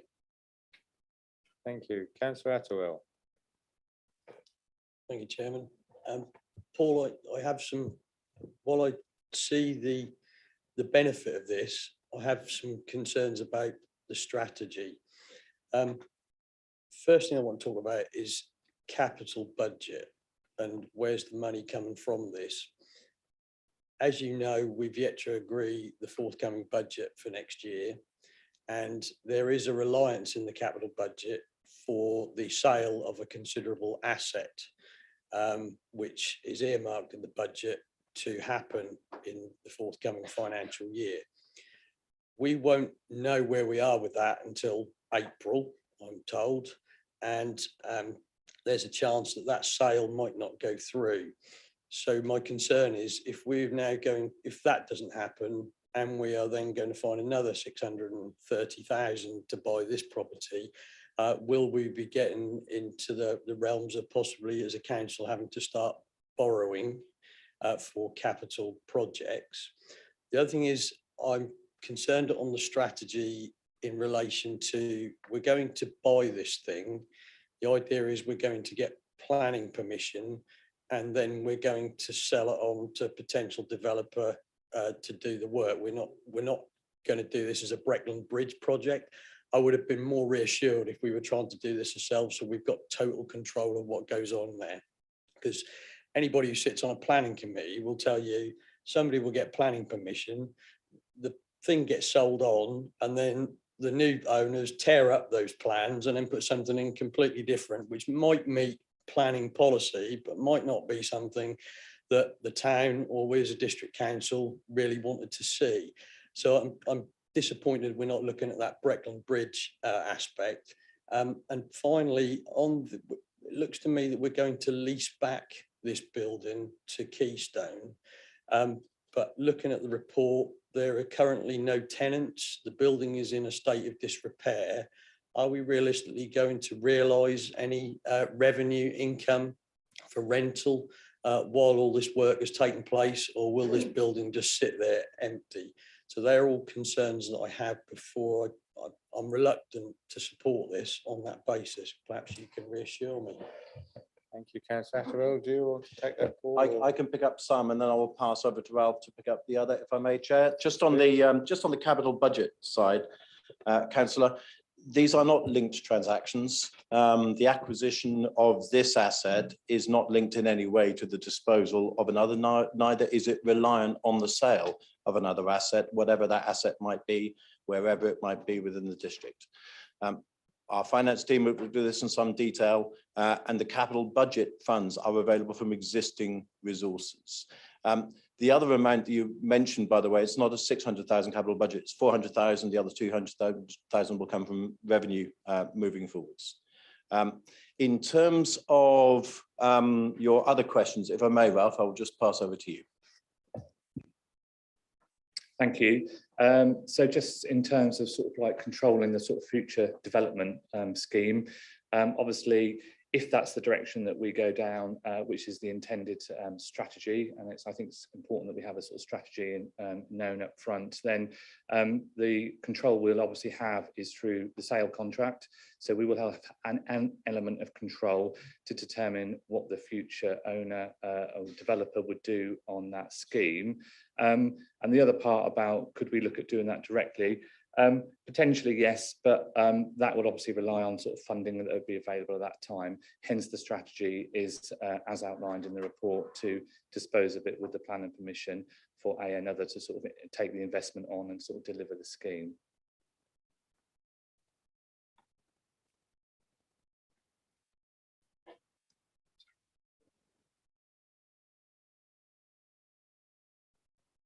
Yeah, so thanks for that.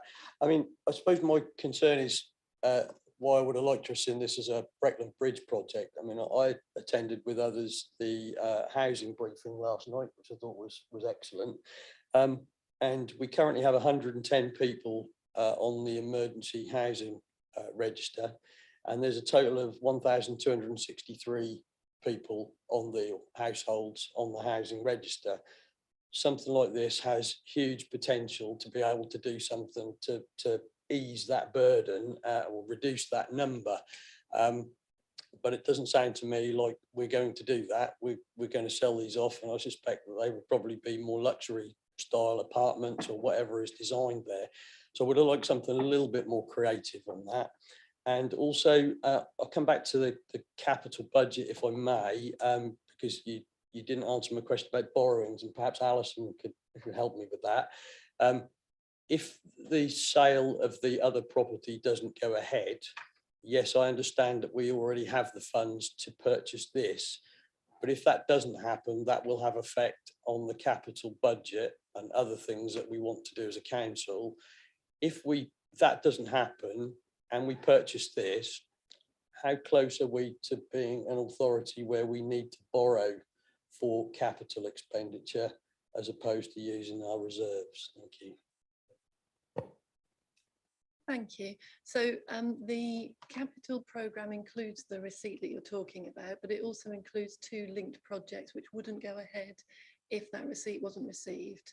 So there would be no impact on the capital budget if that receipt doesn't come in. In terms of borrowing, we are in a borrowing position at the moment, but we're using internal balances. So we don't need to borrow externally, and neither this project nor the capital receipt you're referring to would have any impact on that.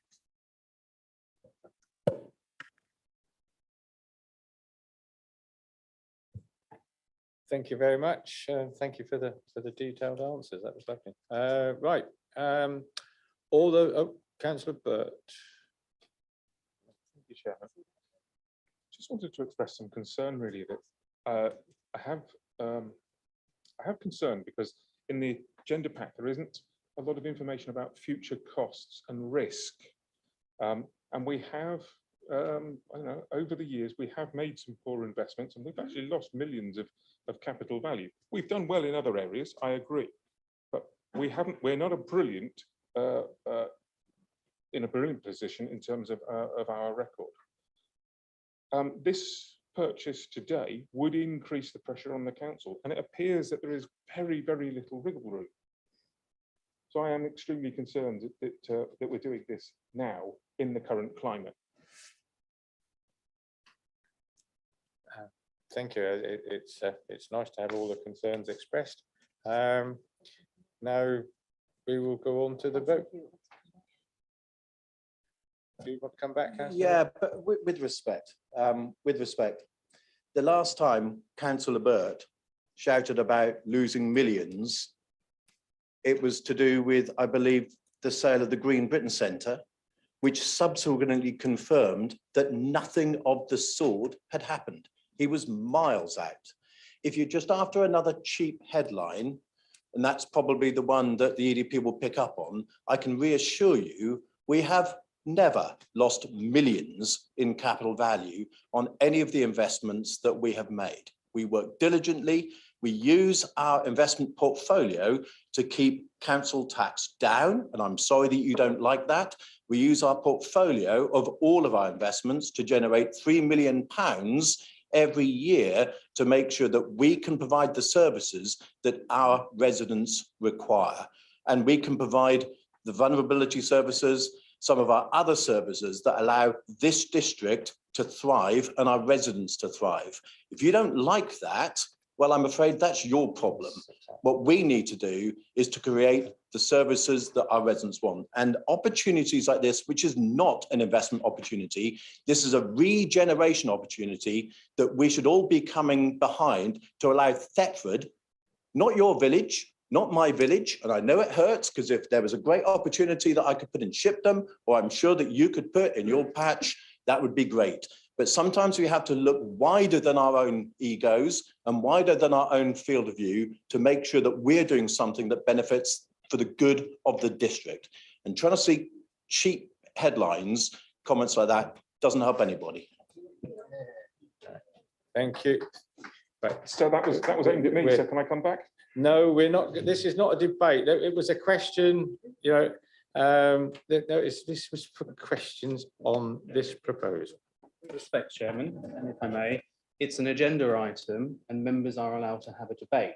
Whilst speaking, I'd also raise a point of order that I thought Councillor Hewitt's comments were unnecessarily Which point of order would that be? Under the what one number? that refers to the code of conduct what is the about number? treating members.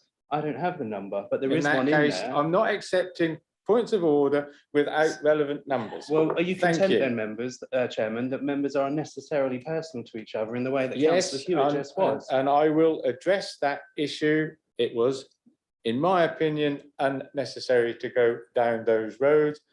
But you I haven't would called like him out to on it. take this to the vote. You haven't called him out on it for being unnecessarily personal. I have said I thought it was not necessary. Thank you. We will now move to the vote. Thank you. All those in favour of this proposal?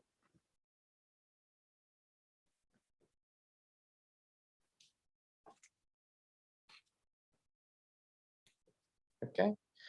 Against?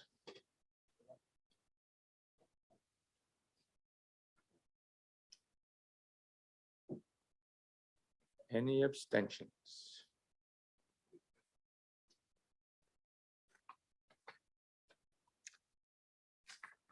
Thank you. That recommendation has been approved. We now move on to item 19, which is the performance network. Framework, sorry. Could I ask Councillor Mark Robinson, Executive Member for Customer Digital and Performance, to present the report and then propose and quote the recommendation on which can be found on page 301. Thank you, Chairman. I'm just flicking to the page. Thank you very much. So thank you, Chairman. I'm pleased to be able to present the Council's new proposed performance framework to members this morning. This has been a piece that officers have worked on for several months, engaging both with internal audit and the LGA best practice to ensure that this is the right way forward. As part of that process, we discuss how best to display the information, and a framework is designed with that in mind. It has been designed to give our current performance setting process greater strength. I must stress that firstly, that this framework doesn't seek to change any of our current reporting functions which Council currently carries out. The performance report will still be viewed by the Overview and Scrutiny Commission and Cabinet quarterly.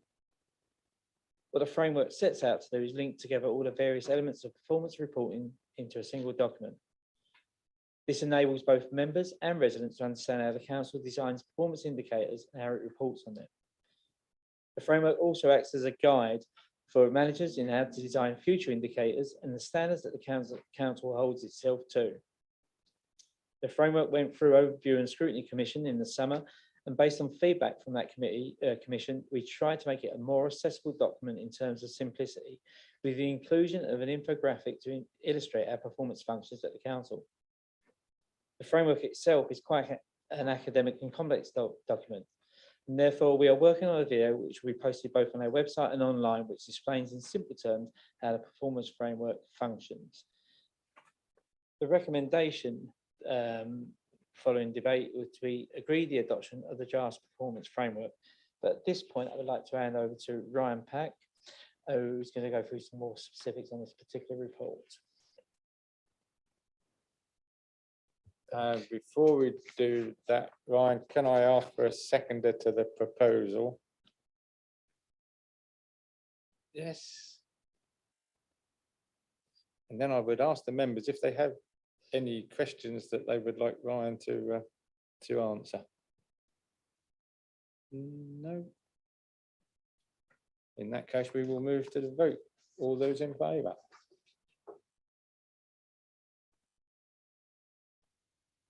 Thank you. Against?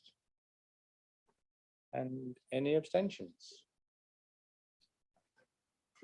Thank you very much. Sorry about that, Ryan. I know you've been there all day waiting for that lovely moment of glory, but it didn't happen today.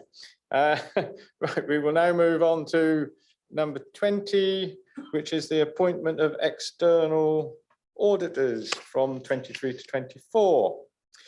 This report has already been considered and discussed at Governance and Audit Committee meeting held on the 2nd of December 2021. Could I ask Councillor Phil Cowan, Executive Member for Finance, Revenue and Benefits, to present the report and then to propose and quote the recommendation, which can be found on page 321 of the agenda pack. Thank you, Chairman. And before I present this, I wish to thank the Governance and Audit Committee for the work that they did in looking at the external auditor provision for this council. So it is with great pride, really, when I look at some of the audit comments that we receive year after year, that I'm very happy to propose the recommendation for agenda item 20. And that is to recommend to full council that the council accepts public sector audit appointments invitation to opt into the sector-led option for the appointment of external auditors for 5 years from April the 1st, 2023. And the reason this is coming before you is that every 5 years we have to do this, and this particular sector is restricted to a very limited number of auditors, as you'll see in the papers. But I would urge you to accept this recommendation, and if you have any questions, Ali is stood at the back of the room. She's been very silent so far as well. Maybe she'd be able to add additional information should you have them. Thank you very much. Thank you. Do we have a second? Yeah. Do we have any questions? No. In that case, we will move to the vote. All those in favour?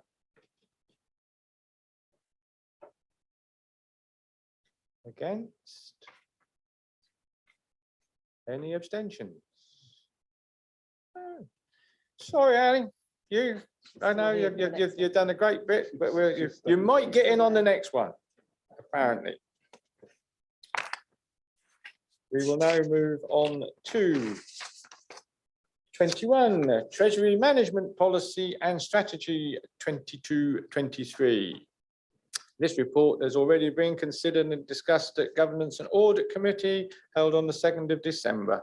Could I again ask Councillor Cowan, Executive Member for Finance, Revenue and Benefits, to present the report and then propose and quote the recommendations, which can be found on page 329. Councillor Cowan. Thank you, Chairman. And I suspect Ali may well be coming into play here in terms of the Treasury Management Policy and Strategy. There is a block of recommendations there, 1 to 5. I do propose that we take them en bloc, Chairman, and they are as follows.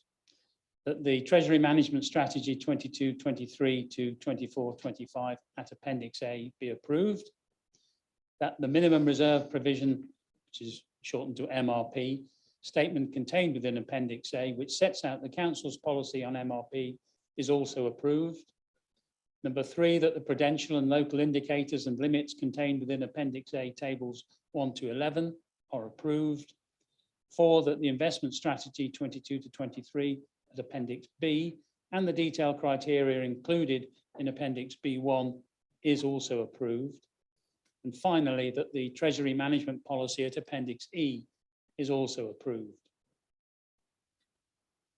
If anyone has any questions relating to the detail, Alison is here in the room to answer them. Thank you, Chairman. Thank you, Councillor Cowan. Do I have a seconder for those proposals? Yeah. Lovely. Again, as we have as stated at the beginning, yes, we're going to take this on block, but if any councillor has a reservation about any one of the proposals and wants to vote differently, let us know and it will be minuted, and so everybody will know exactly where the vote and how the vote went. So I now ask if anybody has any questions. Robert. Phil Cowan referred to Appendix E, which I think is correct, but it's referred to as Appendix B2 in the printed recommendation. Can we just clarify that, please? That's the 5th recommendation. Yeah. It is B2. Did I say E? I do apologise. Yeah, so it is B2. Okay, lovely. Right, now I can apologise. Thank you very much for your attendance today. Right, all those in favour?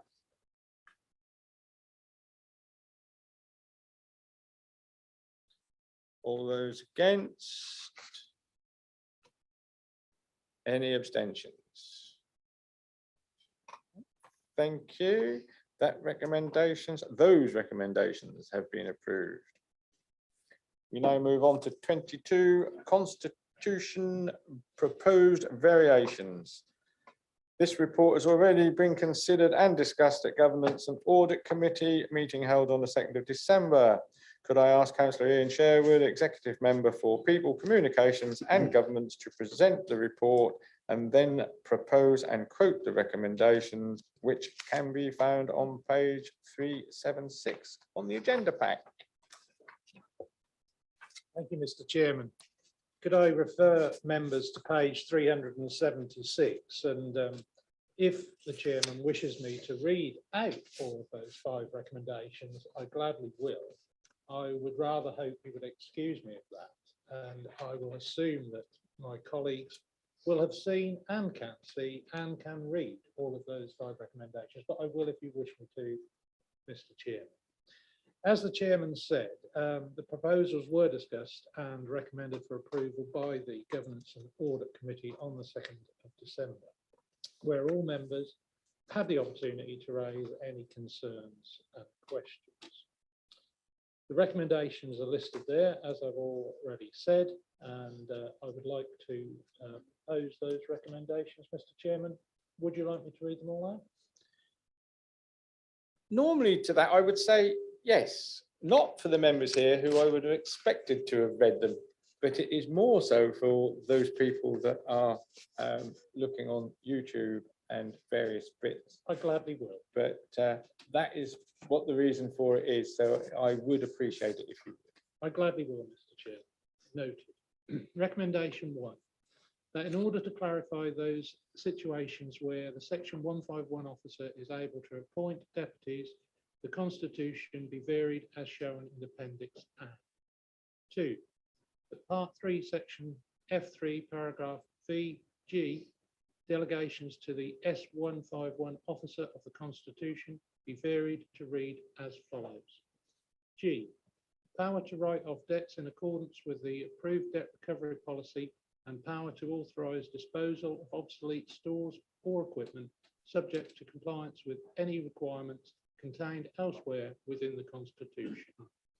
3, that in order to ensure that the full council can undertake its business more efficiently, Standing Order number 5, orders of business, number 6, questions on notice, and number 7, questions without notice, be varied to show in Appendix C, and the variation be reviewed at the annual council meeting in May 2023. 4, that in relation to complaints, A, item 1H of the terms of reference of full council be varied to read as follows. 1H, payment or other benefits relating to complaints or findings of maladministration other than minor payments stroke benefits of up to £10,000. B, para J of part 3, section F1 of the Constitution, Chief Officer General powers be amended to read as follows. J, to authorise payments of compensation in connection with complaints, including those made to the local government commissioner, ombudsman, of up to £10,000, subject to I, the arrangement of the monitoring officer and the appropriate cabinet member or chairman of committee, and 2, following the overview and scrutiny commission. 5, that in order to refer to record in the, I knew what this would happen, boy. 5, that in order to refer to recorded votes, Standing Order number 39, voting in committees and subcommittees be varied as shown in Appendix B. Thank you very much, Councillor Sherwood. I was about to say what a rendition it was, but you just fell at the final hurdle, and we'll just go with thank you very much. Now, we're going to take these recommendations on block in the normal way. If there's anything there that you don't want, we will do so. So can I ask for a seconder, please? Yes.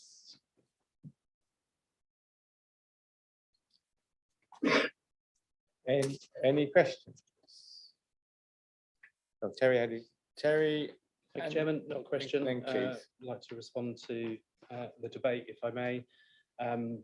I do not support all of the recommendations. There are some very worthy ones in there, and it is disappointing that we're not taking them individually. Because of that, I will be forced to vote against them all, which is not as I would have wanted it, but that's the position that we are being put in.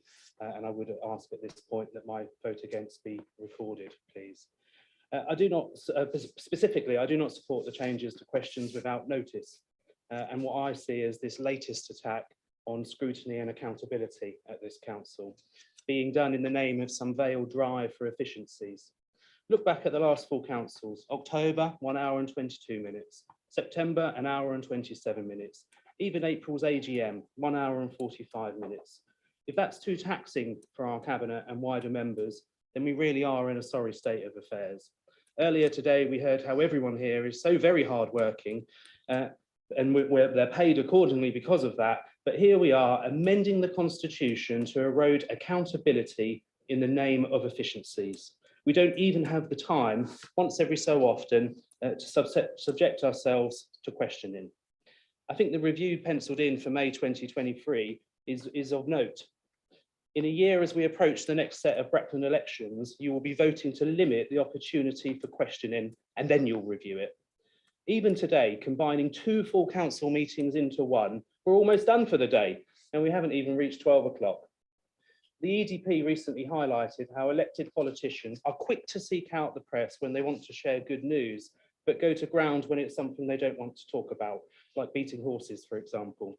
These proposals are akin to those concerns, weakening accountability and scrutiny, which leads to bad decision-making and ultimately a disservice to our residents, 40% of which did not vote Conservative at the last election in our district. I really don't see how these meetings can be seen as being too long, and I do not see how these proposals will lead to greater efficiency. I'll tell you what's going to happen. It's going to be the same as Norfolk County Council. You'll have questions from me, you'll have questions from other opposition group leaders, and in an attempt to make sure we don't get a second round, those in the ruling group will have some planted questions to fill the remainder of the time so that we don't get back to a second round. And so every set of questions will be guaranteed to last for 30 minutes, when there's been plenty of examples over the last year and longer of actually questions not being raised and the time not being filled.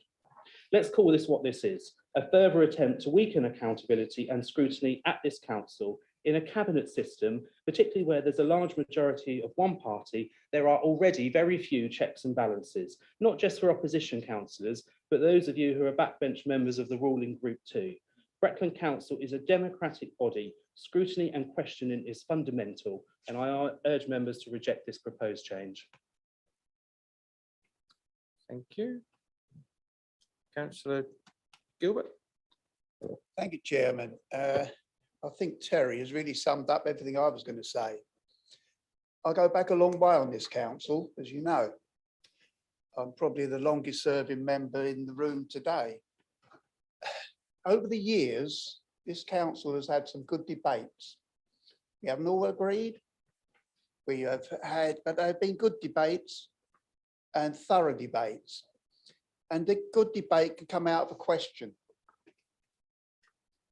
A question should lead to a debate, not just a blocking. And that's what this is.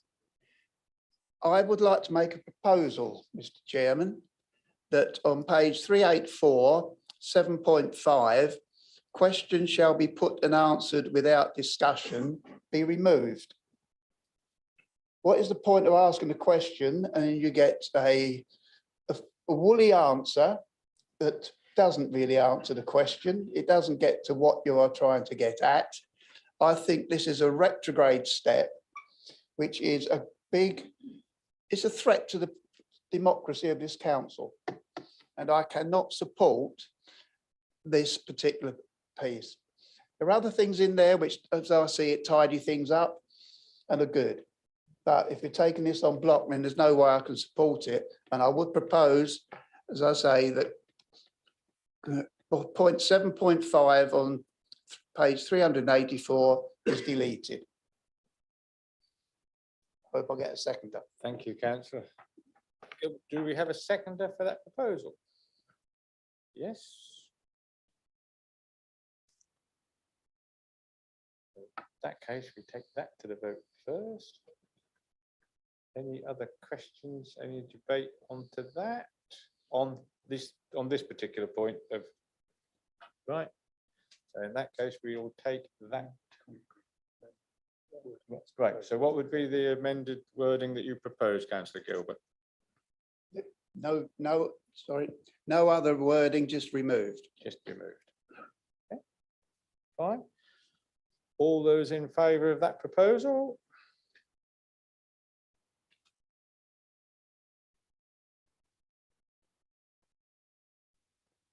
Thank you. All those against? I'm afraid that motion has been defeated. Any abstentions? Sorry. You had to ask something else. No. Okay. So we now move on to any other questions on the rest of the. So we have Councillor Burt and then Councillor Atterwell. Well, first of all, I would like my vote recorded. I fully endorse what Councillor Jeremy has said. I don't think I can add much more other than reinforce the fact that this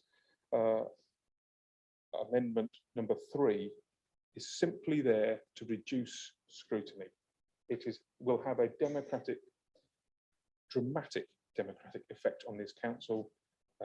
It will just be worse than it already is. Can I take you to a couple of the other recommendations?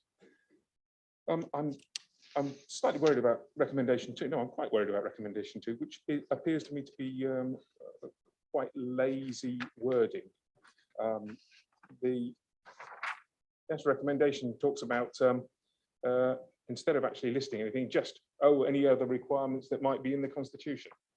Well, that to me sounds very lazy, especially when we have better wording in recommendation 4J, where we are specifically indicating how the process will be reported back. For example, informing, overview and scrutiny. And I would have liked to have seen that same wording in 2. I'm not, on item 4, I do take issue with the inclusion of the word minor payments.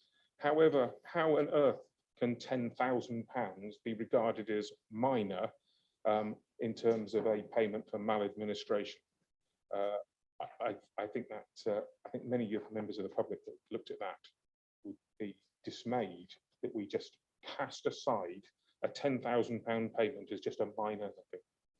So I'm concerned that, although I do recognise that on recommendation 4, the wording is improved over where we are at the moment. There are 2 of these which I definitely do not. I do not want to vote for 2 or 3. 1 and 5 absolutely. 4 I will reluctantly agree to. So that's what I would like recorded at the end. However, you're going to arrange it. Thank you. Councillor Sherwood, did you want to reply? Thank you very much, Mr. Chairman. I'd just like to make 1 or 2 comments, really, and I'm at a slight disadvantage, Councillor Gilbert. I was elected in 1999. Were you before that? Well, I bow to you then. You have been here longer than I.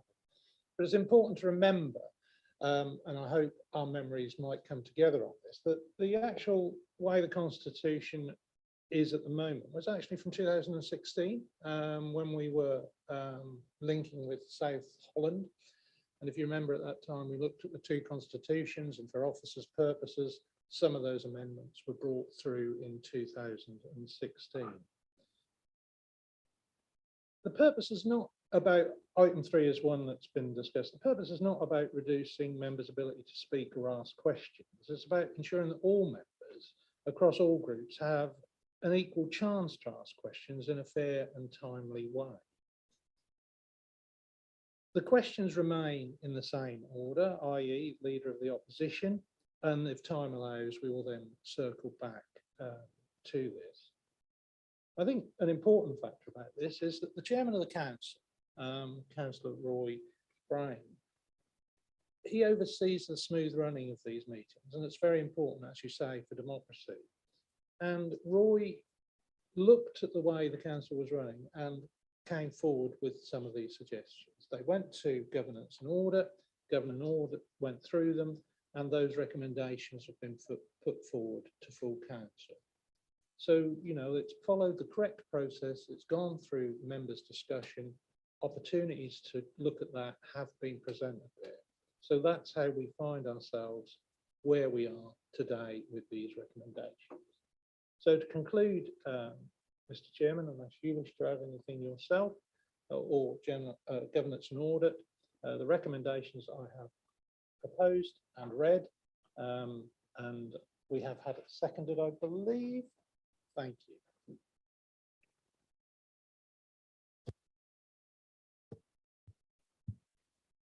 Thank you, Chairman. I think Councillor Jeremy and Councillor Gilbert have summed up very well my thoughts on this.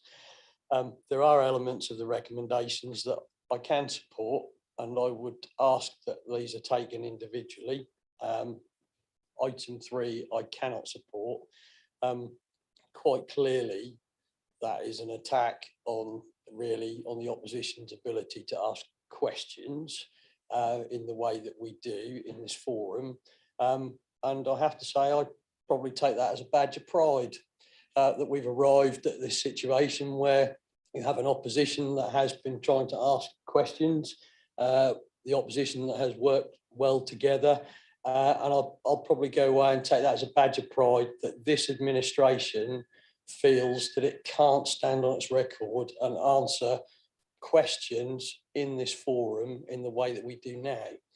I will say to you, Councillor Sherwood, I am disappointed in your recommendation because although we probably disagree on quite a bit, I've always found you to be extremely courteous in this forum. Every time me or my colleagues ask a question of you, you are always polite, you are courteous, you answer the question, or you will go away and you will find us the answers. So I'm disappointed that you feel as a Democrat that you want to reduce the ability of opposition members, because that's what this is. It's not about efficiency. We had a 30-minute session today. This has got nothing to do with efficiency. You can't, you really can't wrap that up as anything other than the ability to reduce the questions for the YouTube audience, which basically there are people who watch these meetings, the proceedings, who we all represent. It's our opportunity to ask the questions and say, I'm disappointed. My question really, I suppose, I'll put that on record. My question is, Chairman, could we take these matters individually? Because there's some that I can support. I believe that other colleagues have reservations about some, but could support others. Could you facilitate that, please? Thank you, Councillor Atwell, and other members that have mentioned it. I'm a little bit at a loss. Yeah. Okay, the chairman. I will let you have your say first, Chairman of Governance and Audit. Thank you, Mr. Chairman. As has been said by the cabinet member, this came to the Governance and Audit Committee and was discussed, and the recommendation is the one that you see before you today. I am disappointed at some of the language that's been used in the chamber on this. And I do think that it is very interesting. One of the things that we did was look at what other councils in Norfolk allow and see if Breckland was in line with what other councils allow. There doesn't appear to be a great debate in the press about Norwich City Council, but you are not able to ask a question on Norwich City Council without notice, and you are limited to asking a question to a period of some months before you're allowed to ask another question. So compared to that, even the proposals that sit on the table today for Breckland give the opposition, and indeed any member, because it doesn't specify the opportunities available, far more opportunities to ask questions at every single meeting, which is not available to members of the opposition on Norwich City Council, which I think is very disappointing. Likewise, North Norfolk District Council which is a Liberal, obviously, run authority at the moment, has a far more draconian policy than the one that we're proposing here today on questions to council. So, I've heard some of the rubrics and stuff. I accept that this is politics and people are trying to create issues and headlines, but I just think we ought to look at what's proposed here today in line with what other authorities allow across the county. And even after we've agreed these changes today, if indeed that's what this council decides to do, there will still be more opportunities for all members, including the opposition, to ask questions than there are in other councils across. Thank you, Mr. Chairman. Thank you, Councillor Borrett.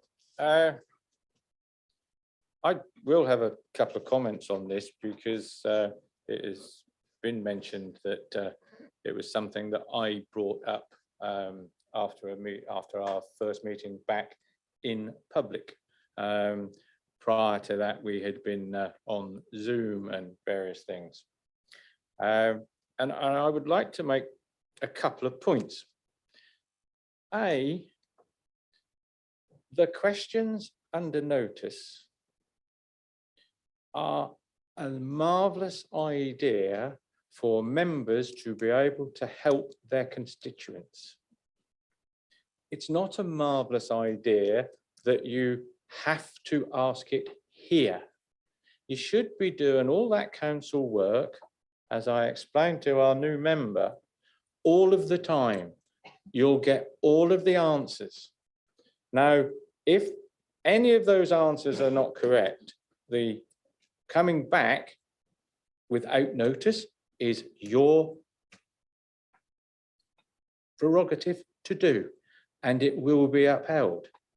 I take objection to that members of the opposition who are not I'm a member of the opposition. I am not sat here as a Conservative. I am a totally independent chairman. Normally the chairman is non-political, but I'm actually not a member. When this year is over, I will be coming and sitting over there. I would like to say that it went on for ages. It was not productive. Most of the questions could have been done and answered by emails, and all of the members, those who are present and not present, would get an answer. And when I look at the minutes of the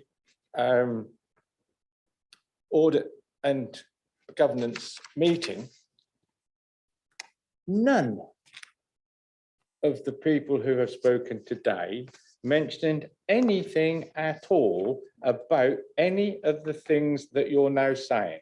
None of you brought up in the place where you're supposed to be on the committee. You are there to tell that ordinance and committee what you approve of and what you don't approve of. And I have the minutes. Nobody mentioned anything about the fact that it was you weren't being allowed to speak. Now we're on YouTube, you're all bringing it up. Now I can assure you that you will be able to ask questions. We will get as many people in as we can, and any of those questions on notice can be addressed to members, to cabinet and to officers. The responses will go in, and you can bring up things at the following council meetings. So that's my take on the situation. And do have anybody else that wants to ask a question? And in fact, there's something else I'm going to change on the agenda. You don't get the bit that I get, but on my agenda, when it's things like this, for each proposal, it is any questions. I'm going to have that changed because, as pointed out, it is a debate, and I will have that changed to, has anybody got any points they wish to bring up? So it will be for discussion and not, as on my paperwork, under questions. And the other thing I find extremely strange is that I have said it 3 times today. We take these motions on block because there are lots of them. Every single member here is entitled, after that block vote, to say, I reserve my right to vote on each one individually. And it will be recorded and it will be minuted.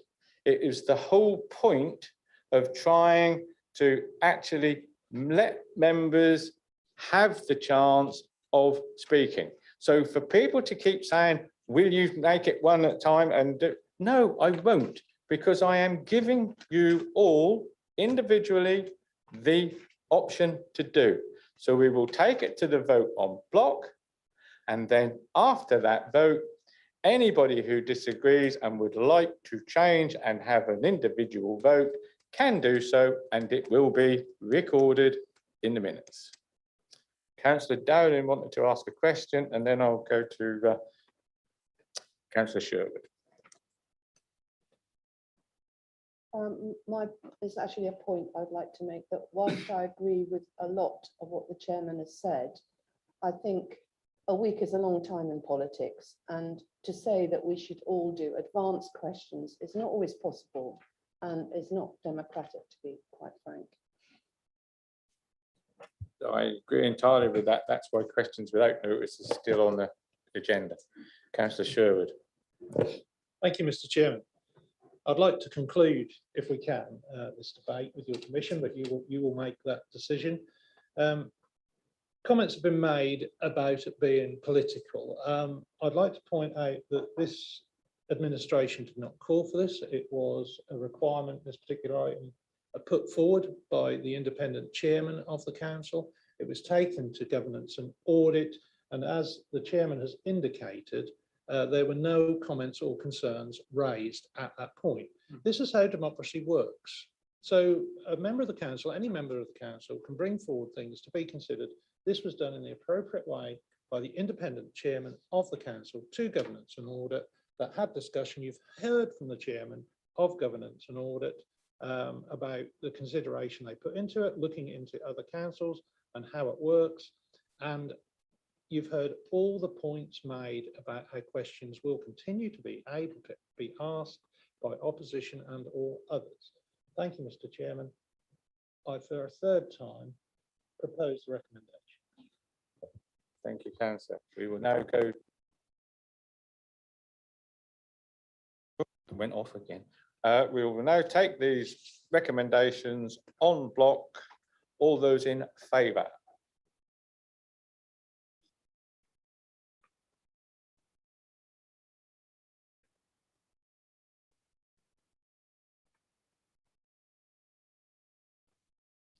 Thank you.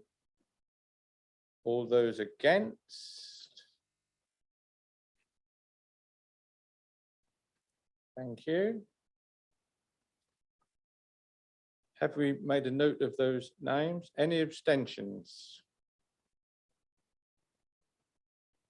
Now, as I have said before, any members who voted against, I will now give the opportunity to say whether they would like to vote for any singularly. So we have a list of what they wanted and what they didn't want. We'll start off with Councillor Attewell. Thank you, Chairman. I am in favour and support recommendations 1, 2, 4 and 5. I'm against recommendation 3. Thank you very much. Councillor Burt.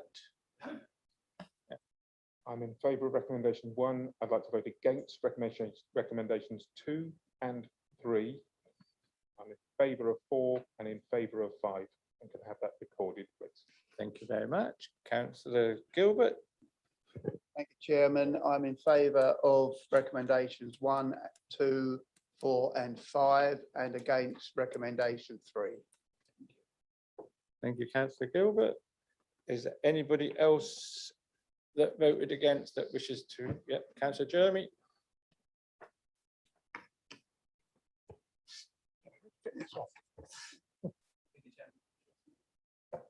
Thank you, Chairman.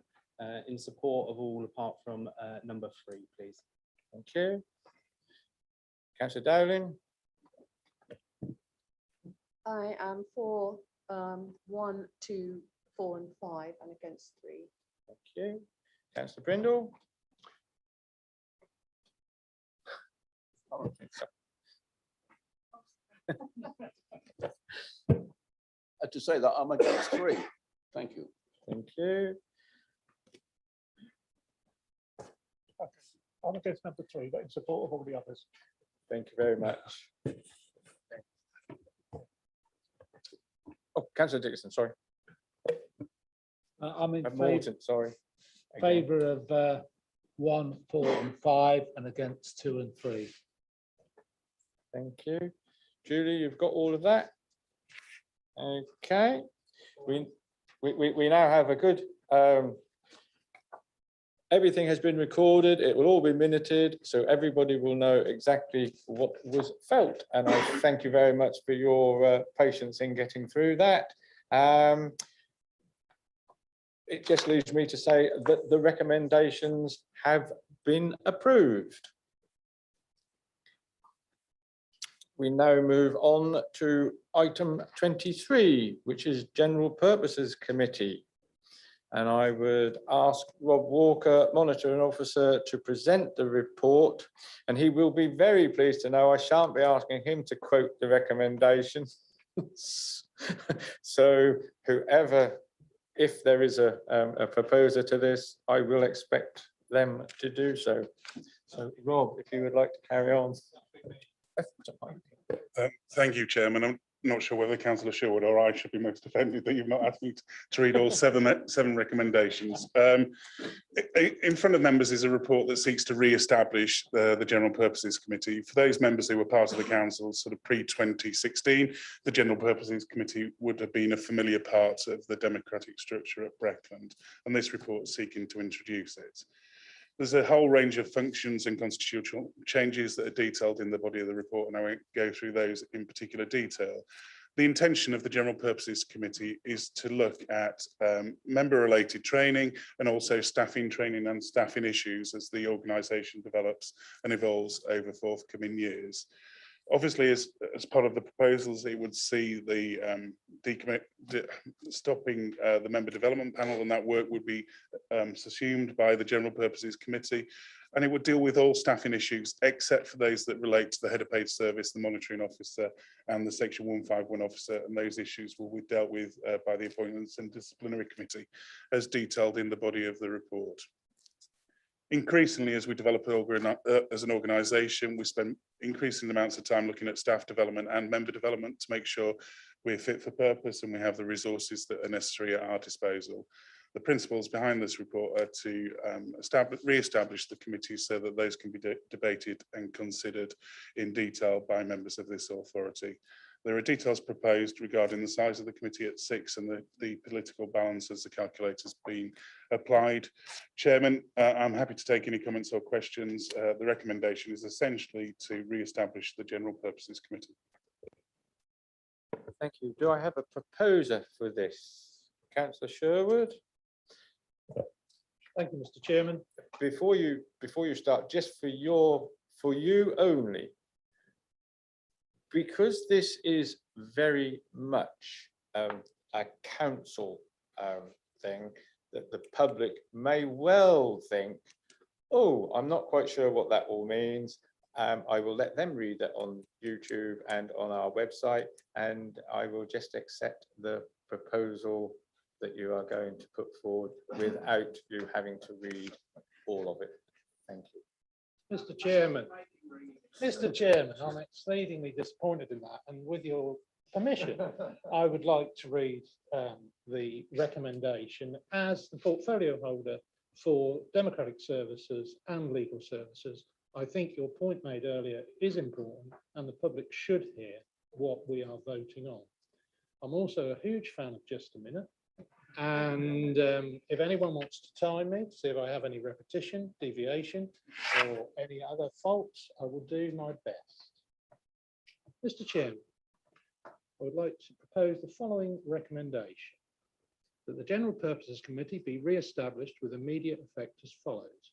A, the committee be given full powers to 1, determine all issues relating to member and staff training, i.e. the former duties of the member development panel, and 2, undertake the following functions as described in Schedule 1 of the local authorities' functions and responsibilities, England Regulations 2000, provided they are within budget. And can you get a bit closer to your microphone as you want to read it out? Everybody needs to hear you. Provided they are written, are within the budget, and except where any function most specifically be undertaken by full council.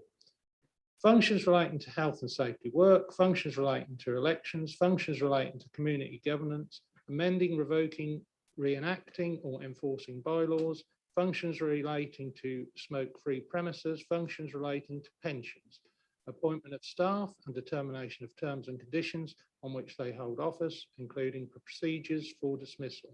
This will include service reviews, appointment of staff, provision of staff for HOPS, MO, and any person nominated by MO, and staff policies that relate in any way to terms and conditions of employment, including redundancy, early retirement, and discretionary compensation, but exclude those staff issues delegated to the Appointments and Disciplinary Committee. Power to make payments or provisions, other benefits in case of maladministration, etc. Alcohol, designated public places, alcohol disorder zones. B, the committee comprise 6 members allocated in accordance with political group regulations. C, the quorum be 3. D, Substitute members be permitted with one substitute member nominated by each group. 2, that in accordance with Standing Orders number 34, the chairman and vice chairman of the General Purposes Committee be elected. Nearly there. 3, the draft amended Standing Order 30 shown at Appendix A be approved and adopted to include reference to substitute members. 4, that the independent remuneration panel be requested to submit, if possible, a recommendation regarding a chairman's allowance to the annual council meeting in May 2022. If this is not possible, any allowances be backdated to the date of which the committee first met pro rata. 5, that initial meetings be scheduled on a quarterly basis with additional meetings arranged if required. 6, that the member development panel is decommissioned and its duties are inherited by the newly formed General Purposes Committee. 7, that the proposed variations to the Constitution detailed in Appendix B be approved.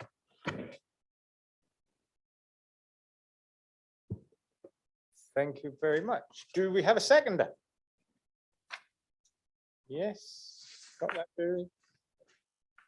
Yes. Does anybody have any points of discussion?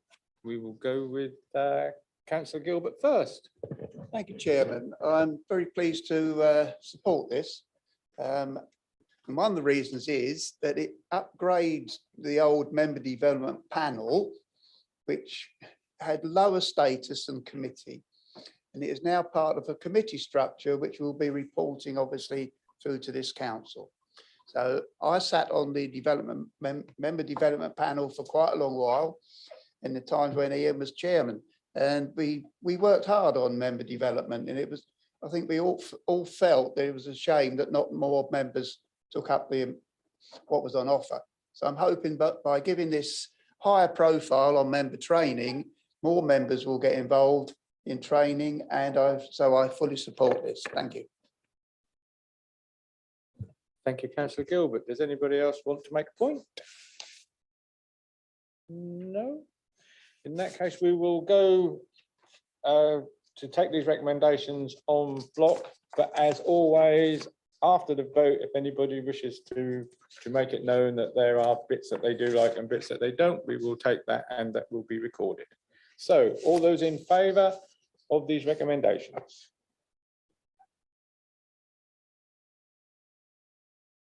Thank you. Anyone against? Any abstentions? Thank you very much. These recommendations have been approved. We now move to item 24, nominations for committee and other seats. Do we have any nominations for committees or other seats coming from, firstly with Paul? Yes, thank you, Chairman.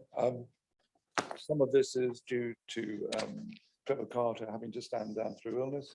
So Mark Kittle-Morris will be replacing Trevor Carter on the Licensing Committee of the Licensing Authority. Robert Hambidge will replace Mark Kittle-Morris on Overview and Scrutiny Commission.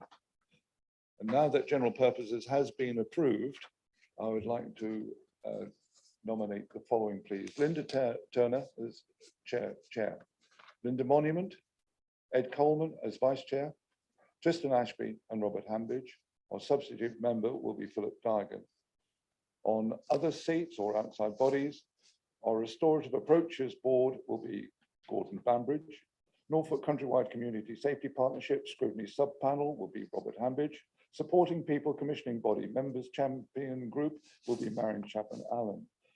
On Norfolk Investment Framework Steering Committee will be myself.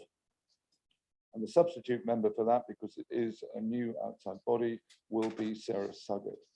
The only other thing to say, Chairman, is that because what I've said about Linda Turner above, she will be standing down as vice chair on scrutiny, but will remain a member of scrutiny.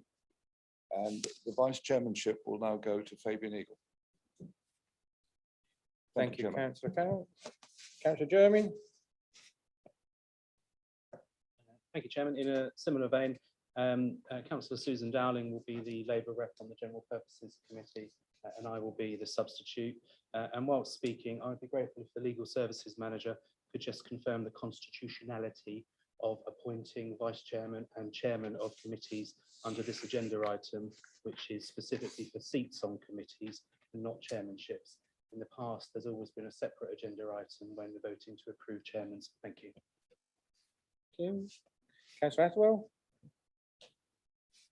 Councillor Burt? No. Okay, we now move on to 25. I was going to say they're still trying to find it out.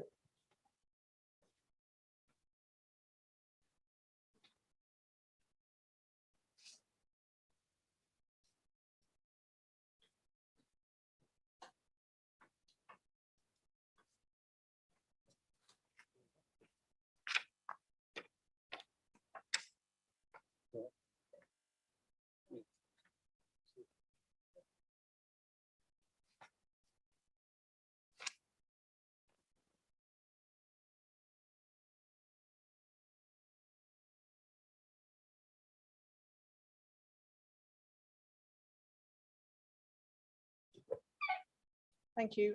Yes, the standing order 34.2 does confirm that the chairman and vice chairman for each standing committee shall be appointed by council.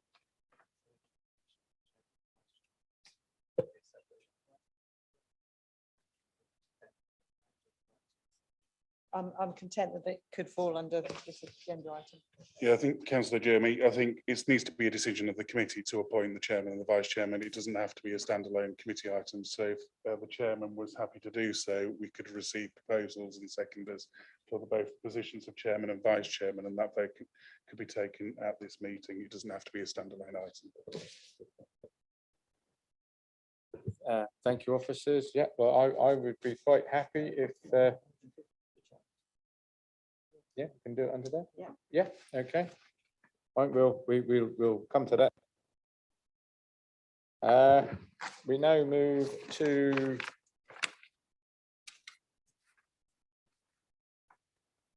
'25.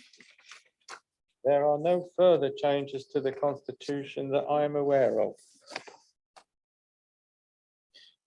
Now we'll go to 26, and under Chairman's urgent business, we will bring forward the nominations for Chairman and Vice Chairman of the new committee, which will go to a vote. So can I have the nominations, please?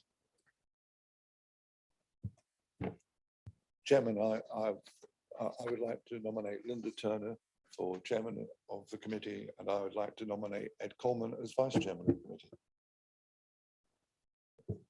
Thank you very much. Do I have a seconder for that proposal? Yes.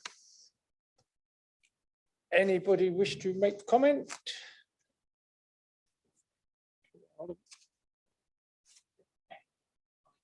Scrutiny next. Yes. Yeah, okay, good. All good then. I'm fully supportive. Right. Okay. All those in favour of the proposal?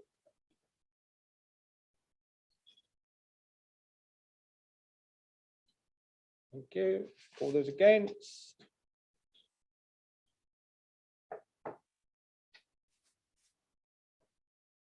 Any abstentions?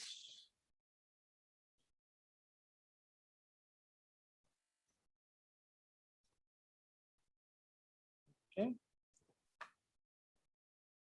And also under my prerogative of urgent business, do we have a proposer and a seconder for the vice chairman of Overview and Scrutiny? Thank you, Chairman. I'd like to propose, and what I'd like to propose is that Linda Turner stands down as vice chairman of Scrutiny and is replaced by Fabian Eagle. Thank you, Chairman. Thank you. Do I have a seconder for that? Yes. Anybody wish to comment? In that case, we will go to the vote. All those in favour?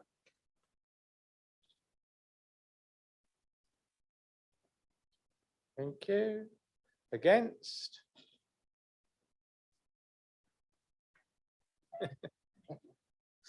Any abstentions? Thank you. Also, under this item, I'm just going to say that I think it's absolutely great that the debate in this chamber is really, really good and forthright, and it's what being a council member is all about. I do take into account that people are very passionate about what they believe is right and isn't right.